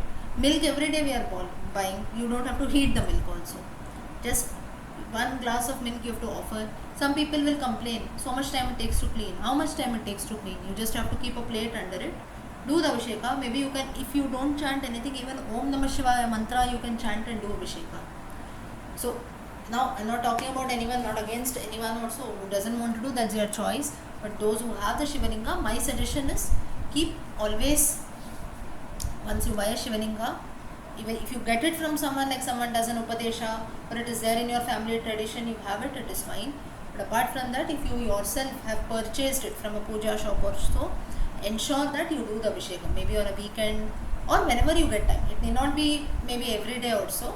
Whenever you get time, at least maybe once in 10 days or once in 2 weeks, we can do when the Pradosham comes, that can be done. So these are all different suggestions which we must do when we have the Vigrahas. Now usually most of our houses, if you see, few we have photos of gods, right, in our puja rooms, but we also have a lot of Vigrahas, like for Devi Vigraha and so on. Maybe monthly or so, you must have a habit of cleaning the puja room also. I assume everyone will be doing that. But in the case of Shivalingam especially, because Shiva is Abhisheka Priyaha, we must do that. And like I will tell you the practice that we do in my house. What we do is, we don't have the practice of someone doing the Shiva puja at all. So we had purchased a Shivalinga a few years back, hardly about 7-8 years back or so. We had purchased a Shivalinga. Before that also we had a small Shivalinga at home. So occasionally we used to do Abhisheka. So now what we do is, when we have the Shivalinga at our houses, every Pradosha we do the Abhisheka, that is not every day, not on Mondays or so. Every Pradosha we do roughly around 4:30 or so we start, 5:30 or by 5:15 the Pradosha puja is done. What we do is, we just chant Rudram Chamakam once, not more than that. We do the Abhisheka of milk, curd lemon water, coconut water. This is easily available. Now if you are chanting 11 times or so, then you can do all the other dravyas also. Whatever we are following in my house, I'm just sharing that. Whoever wants to do, you can do. Or the way all of you are already doing, you can do. Or you want to do your own way, you can do that. So with milk, curd also, I think we don't do that regularly. If it is just in that 45 minutes, 1 hour, if you have to finish, curd also sometimes is not done. Mainly is first is water, milk, then coconut water and lime water, and vibhuti and chandana, sandalwood. This is what is Abhisheka that we do. We chant Rudram Chamakam once, then we chant the Nirvana Shatakam, we chant the Durga Suktam, then we chant the Rudra Suktam, and we chant the few shlokas on Lord Shiva, depending on the time, stotras that are there. So 5:15, 5:30 also, the puja is completed. Towards the end, we chant the Ashtotara Shatanamavali, that is there. Shiva Upasana Mantram, we chant. Shiva Upasana Mantram, it's a part of the Vedas. Nidanapataye Namaha, Nidanapatantika Namaha.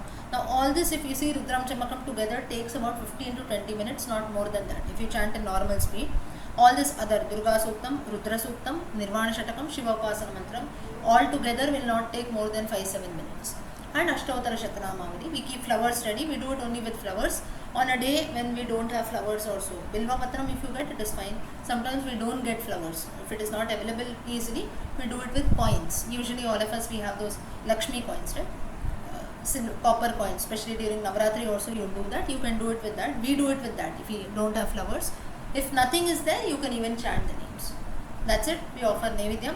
Nevidyam also, it is just milk, coconut we break and offer. Or if you have some fruits, you can offer any Nevidyam and you show the Deepara. So maximum by 5:15, 5:30 the puja is done. So this is a simple way of doing puja, wherein in a month twice Abhisheka is being done to the Lord.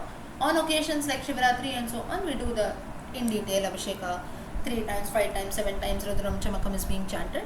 And so this is just a suggestion. Nobody can give an excuse saying that we are not able to do. Now if there is some ashaucham or something, like there is a death or something we cannot do, then that's a different thing.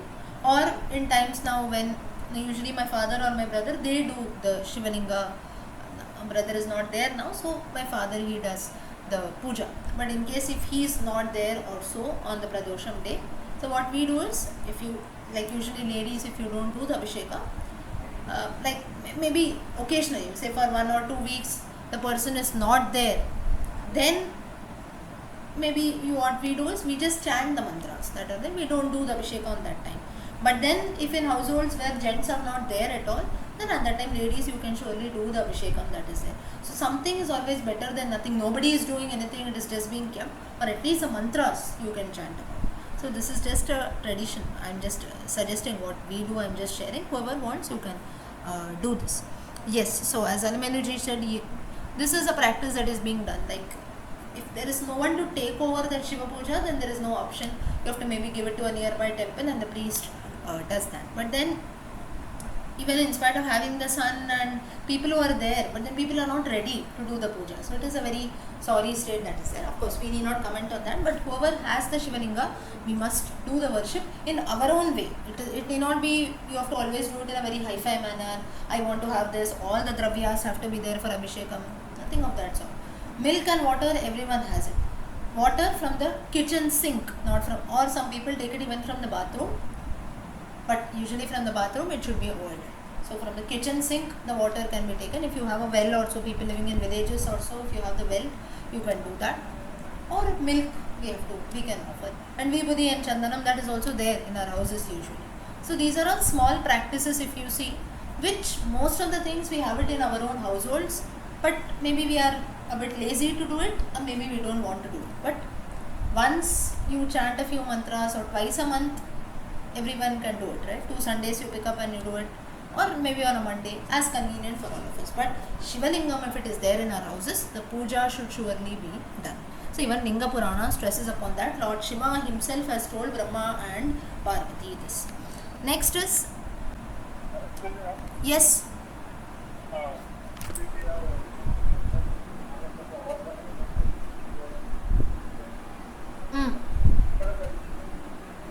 Sorry, what you are saying? Which Abhishekam?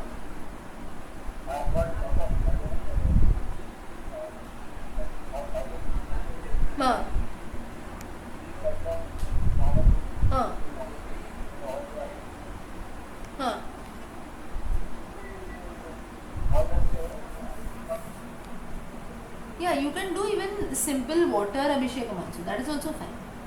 What I did was someone really Huh. started for that. What was that? Yes, yes, of course. If you do it daily also, that is also abhisheka. Yes.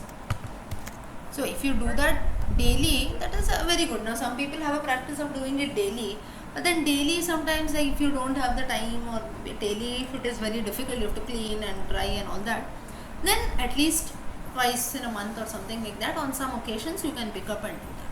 But not doing it at all, just keeping the Shivalinga, especially why in the case of Shivalinga so much importance is of Abhisheka, because Shivalinga is meant for Abhisheka, right?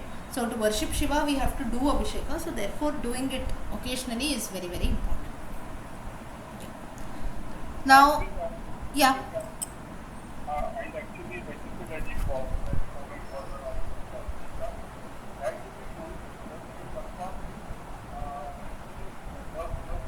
Yes, yes, that is also fine. Every day you can do it with water, and on special occasions maybe you can do with milk, coconut water and all. That is also fine. Yeah.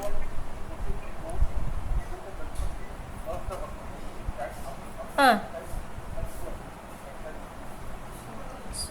Yeah, correct. That's also fine. That's okay. So it is like it depends on everyone's traditions that you do. Like he said, during the Ganesh Chaturthi festival, we do that, or when we have the Ganpati Puja, we do all the Abhisheka in general. So it depends on our own traditions that we follow. So whatever we can, but at least water that has to be offered to Abhisheka has to be done to Shivalinga occasionally. This is important. So just keeping the Shivalinga in the puja room, that is not advisable. You have to do the Abhisheka that is there. Okay, next is, now Lord Brahma, he was able to have a divine glimpse of Lord Shiva in the form of Satyojata. Now Lord Shiva has got many names. Satyojata Yavai Namo Namaha. This is a nama for Lord Shiva. So Satyojata is a form of Lord Shiva, and Lord Brahma had seen this form. So Suta, who is actually who's narrating the entire Linga Purana, he asks Brahma that how you were able to see. So at that time, it is said that once Lord Brahma, he saw a divine child who had a bit, you can say, he was very fair, and the skin, like you can say, people who are fair, they immediately when they go out in the sun, or even if they get hurt little, their skin turns out to be a bit red, right? So a bit, you can say, like a reddish white complexion. He saw a very divine child. Child had a shika on his head, and Lord Brahma, he knew that this is not a normal child, it's a divine child only. Lord Brahma starts worshipping this child, and suddenly it is said that four other children appeared on this spot, and they surrounded this one divine child who was there. So that divine child was standing in the middle, and four other children were surrounding and standing. So this itself showed that this is not a normal child, and all of them were very handsome. They were very fair, reddish white color, very, you can say, like almost divine kids who were looking there. And this person was none other than Lord Shiva only, in the form of Satyojata, the divine child who was standing in the middle. And the other four children, the names are Sunanda, Nandana, Vishwananda and Upananda. They were all the friends of this form of Lord Shiva, Satyojata. And one who wishes to attain Rudraloka, Rudralokam sa gacchati, just as the Lingashtakam tells in the end. I hope everyone knows the Lingashtakam. You must stand the Lingashtakam while we do the Abhisheka to Lord Shiva. Linga Ashtakam, Brahma Murari Surarchita Lingam, Nirmala Bhashata Shobhita Lingam, Janmaja Dukha Vinashaka Lingam, Tat Pranamami Sada Shiva Lingam. While doing Linga worship, we must chant the Linga Ashtakam that is there. So one who wants to attain Rudraloka must worship Shiva in the form of Satyojata. Next is Lord Vamadeva. Lord Brahma was meditating on Shiva. The form of Shiva was called Parameshti Shiva. Suddenly again a divine child appeared there who was fully red now, and he was even wearing red clothes. He was none other than Lord Vamadeva, another form of Lord Shiva. And Lord Brahma, he praised Vamadeva, and four other divine entities, just like the previous Satyojata. Four other children also came there. Their name were Virija, Vivahu, Vishoka, Vishwabhavana. These four kids also appeared there, and all of them looked similar to Vamadeva. And Vamadeva, it is said that he preached, he talked a lot about righteousness, about dharma, and mankind was benefited by this knowledge. Now all these names, Vamadeva, Satyojata, you can see in the Ashtotara Shatanamavadi of Shiva. They are all different forms of Lord Shiva, which has been mentioned in detail in the Linga Purana. Next is Tatpurusha. Now, again, Brahma was worshipping on Shiva, a divine child appeared, and he had put about yellow colored clothes here. And even the ornaments, the turban, everything that the child was wearing was all yellow in color. And Lord Maheshwara, this form was Maheshwara, and it is said that a divine cow appeared from the mouth of this Maheshwara. He had 4 faces, and this divine cow was goddess Gayatri herself. Lord Brahma worshipped her, and Maheshwara, the child who was there, he was very pleased with Brahma's devotion. He also revealed the knowledge of yoga to Brahma, and again many children appeared from this body of Maheshwara. All of them had worn yellow clothes, and they were very virtuous, and it is said that this Maheshwara is only known, another name for Maheshwara is called Tatpurusha. People who worship this form of the Lord Shiva, they will be free, they will be liberated from all sins that one has incurred. Next is Aghoresha. Aghore, Ebyo, Thagore, Ebyo. In the Shiva Upasana mantra, all these names come in. Lord Aghoresha is another form of Lord Shiva. In this, again, the child was born here, or Brahma, when he was meditating on the child or on the form of Lord Shiva, that form was a bit dark complexion in color. So, about black clothes, the child had worn with a black crown and everything, and even the sacred thread was black in color. And immediately Lord Brahma realized that this form of Shiva was called Aghoresha, and again here 4 children were born from this form. They also, now when we say all these 4 children or 4 people are born from the main form of Lord Shiva, they were all responsible for preaching, for their teachings of Lord Shiva Bhakti and so on to, in general, to mankind. And a person who worships Lord Aghoresha, it is said that he develops deep devotion, and even the gravest of sins that are there, like even Brahma Hatya Dosham, like killing a Brahmana, when sins like this will be free for people who worship Aghoresha. Next is Ishana. Ishana form that is there of the Lord. That again Lord Brahma worships, and when he was engrossed in deep meditation, he sees a cow. And Lord Brahma was very puzzled, because Lord Brahma always, he saw form of Lord Shiva who is there, not this cow and so on. So he was very surprised. This cow was actually Vishwarupa Saraswati. The cow was named as Vishwarupa Saraswati. But Lord Brahma did not realize who this divine cow was and so on. He started worshipping on Lord Shiva again, and at that time the form of Lord Shiva whom Brahma worshipped was called Ishana. And immediately as soon as Ishana came there, Lord Brahma asked, who is this divine cow?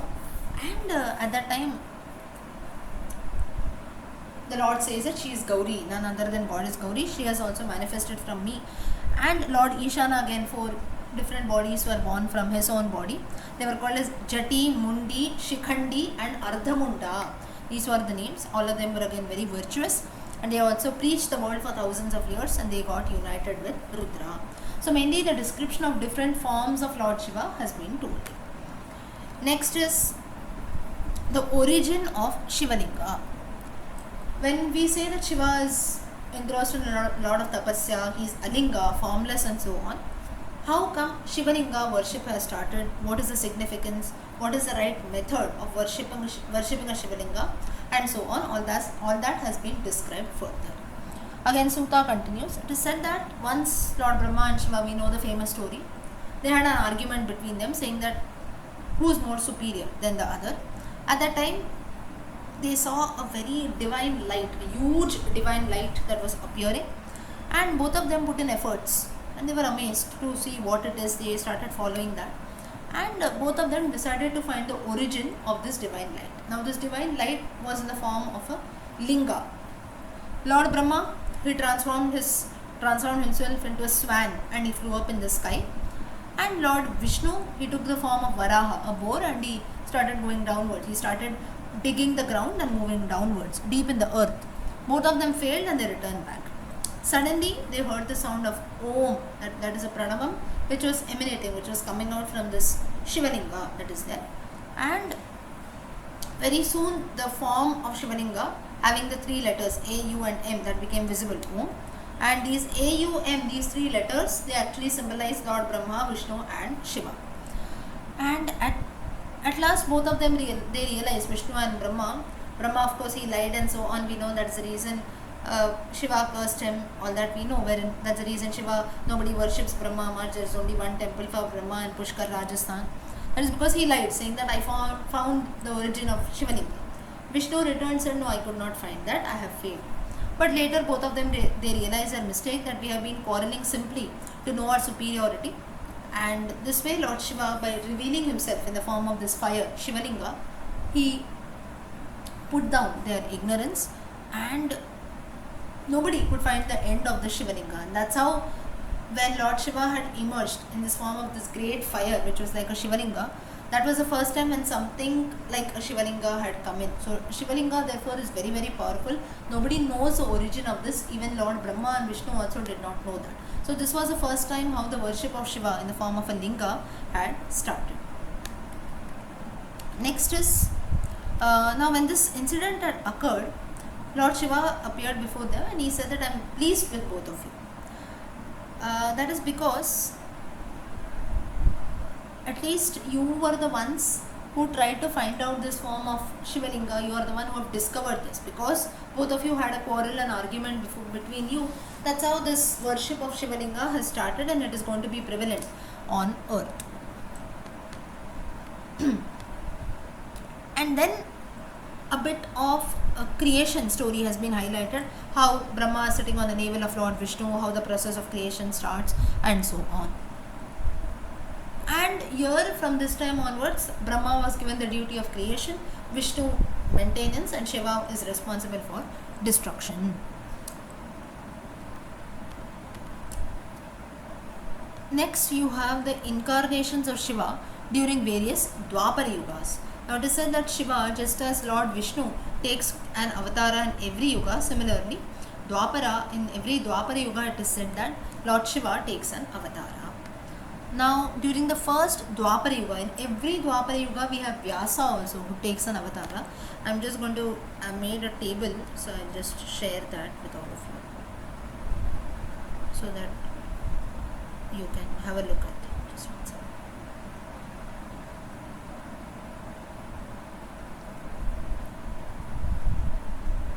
Just share my screen.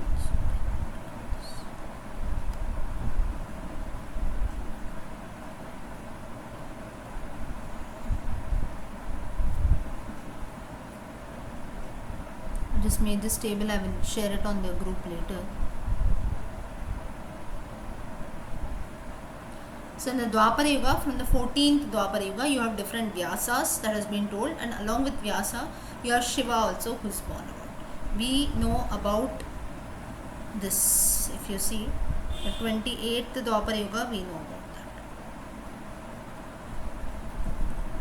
that. Dvaipayana Vyasa, Krishna Dvaipayana, and that is the previous Dwapara Yuga which has taken place where Lord Krishna was born, and that's how we are following that till date. Lakuli is a form of Shiva, and you have their Shiva's sons have been described. So mainly if you see, every Dwapara Yuga, Vyasa incarnates, Shiva also takes a form, he incarnates, and your Shiva's sons also who incarnate. So like this, these are beliefs that have been told. Now I'll be sharing this on the screen. I don't have to read out everything. You can refer to this later. Okay. So now coming back, so Shiva says that I am going to incarnate in every Dwapara Yuga for the benefit of the mankind. Now there are different rituals of Shivalinga worship. What are that? We'll start with that. Once Goddess Parvati, she asked Lord Shiva that you tell me the proper methods of worshipping the Shivalinga.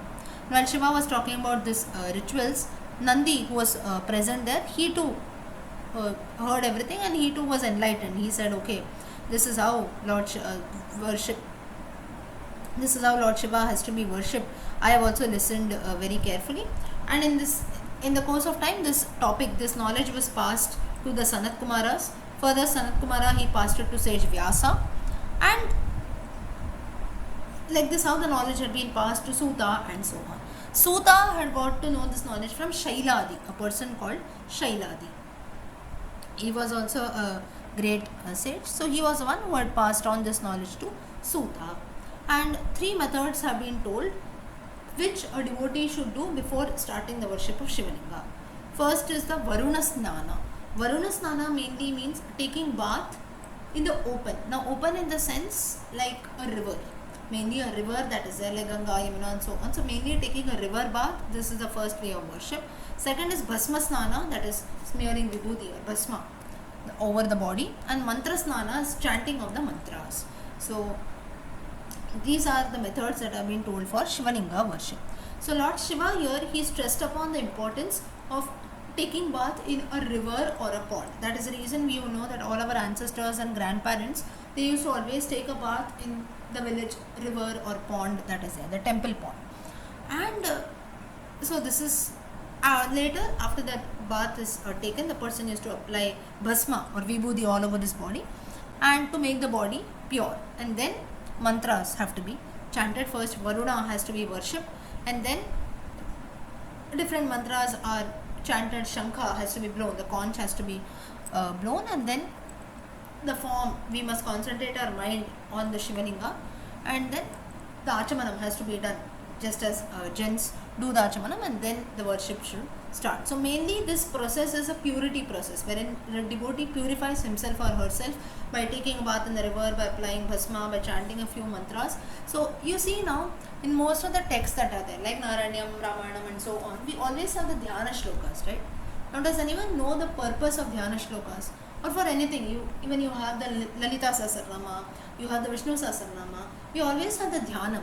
What is the purpose of dhyanam?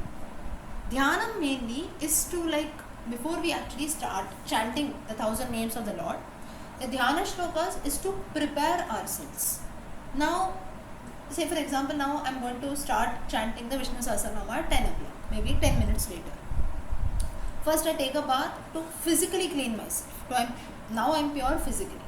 But mentally also I have to purify myself. Mentally I have other thoughts running in my mind, right? So how will I purify myself mentally? And to get myself prepared that, okay, now I have to chant the 1000 names of Lord Vishnu. So those dhyana shlokas are like a preparation which describe the form of the Lord. So mentally a picture has been developed in my mind about the form. Like for example, the Vishnu Sahasranama, if you take Kshirodanvat Pradeshe Shuchimani Vilasatsai Muktikana Mala Kriptasanastas Phatikamani Nibair Muktikair Manditangaha Shubhraira Braira Dabrair and so on, wherein the form of Lord Vishnu has been described. So mentally a picture of Lord Vishnu has developed. So now physically I have taken a bath, I am pure. Mentally also by chanting the dhyana shlokas I have purified myself. Mentally an image of Lord has been developed. So now I am physically and mentally ready to chant the Vishnu Sahasranama and start my worship. So same here also, the purpose has been told how we must start the worship of Shivalinga is physically cleanse ourselves by taking a bath in the nearby pond or river, then apply bhasma and then chant a few shlokas and mantras so that I am ready physically and mentally to start the Shivalinga worship. Then pranayama has to be done. Then all the different articles of worship like vibhuti, sandal paste, flowers, incense sticks, all that has to be kept ready. Continuously chanting of the mantra Om Namah Shivaya has to be done. Different offerings, flowers, rice, especially rice. We have the Annabhishekam, which is very famous, that is done. Lord Shiva, rice is also used for offering. Grains, all this is offered. And whenever the worship of Shiva is done, it is always incomplete without worshipping the other family members of Lord Shiva, like Lord Kartikeya, Ganesha, Goddess Parvati and also Nandi. So whenever you worship Shivalinga, always remember you must have idols of Ganesha, Kartikeya, Goddess Parvati and also Nandi. Without that, Shivalinga worship is always incomplete. So we must never forget to worship all these other deities also along with Lord Shiva. Next is, once it so happened that there is a small story now. With dhyana shloka, anything, any mantra, any shloka that you know on Lord Shiva, you can chant. Shivam Shivakaram Shantam, Shivatmanam Shivotamam, Shivamarga Pranetaram, Pranatosmi Sada Shivam. Or even Om Namah Shivaya, you can chant 11 times or 3 times and chant. Any dhyana shloka, anything that you know on Lord Shiva, you can chant. Okay. Now a small story. Once it is said that there were a lot of sages who were assembling and they were doing a lot of tapasya to please Lord Shiva. And at that time Lord Shiva did not respond at all. Now the sages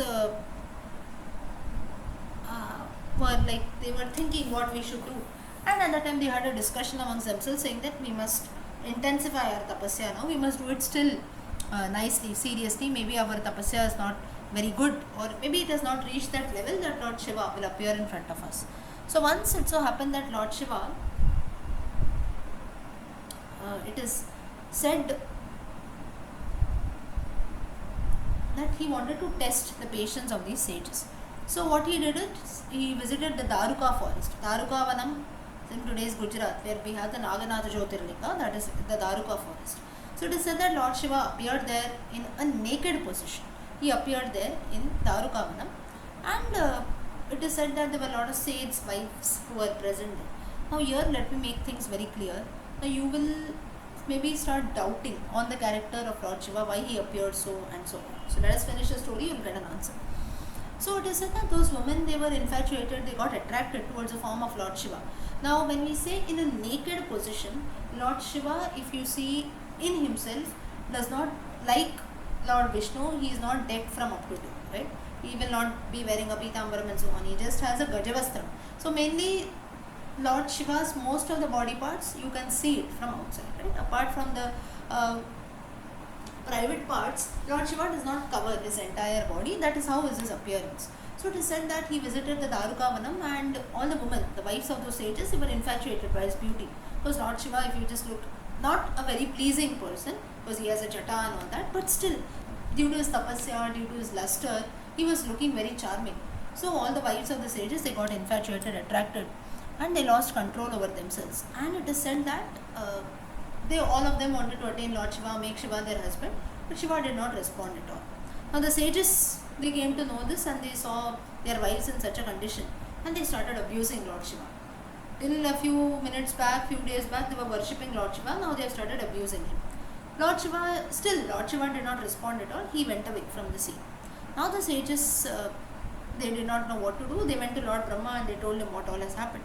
Lord Brahma said that you felt that this person who was present there in a so-called naked position, he was not naked, that's how he wears only that amount of clothes, gajavastram and so on. Your wives have only got attracted towards Lord Shiva, so it was not his mistake at all. But you people, you felt that that is not the Lord. For a few seconds you forgot that it is someone else who is trying to divert your wives and attract them towards, like he is being very lustful, you can consider that way, lustful. So you fail to realize, you have done so much of tapasya, you are getting worried that Lord Shiva is not coming in front of you. Now when finally he came, you fail to recognize him. So Lord Brahma said that you did not show respect also. So now what to do? So there so now the sages said, and you only tell us some way, and so that we can improve our devotion, and again Lord Shiva has to come back. Maybe he was trying to test our patience. So why Shiva did all this, there is a very interesting aspect to this, to check that when Lord Shiva is there in Kailasa, all the sages were ready to worship, they were waiting for Lord Shiva to come. But immediately when Lord Shiva came there, and he tried to, maybe he came in a form in which the women folk got attracted, the wives of the sages got attracted towards the Lord. At that time they changed their total mindset towards Lord Shiva. Now practically speaking, on the part of the sages, this was correct, because you see your own wife getting attracted towards someone in such a condition, any person might get angry. But then why Shiva did this is a life lesson for all of us, saying that we have to be very careful when we choose people.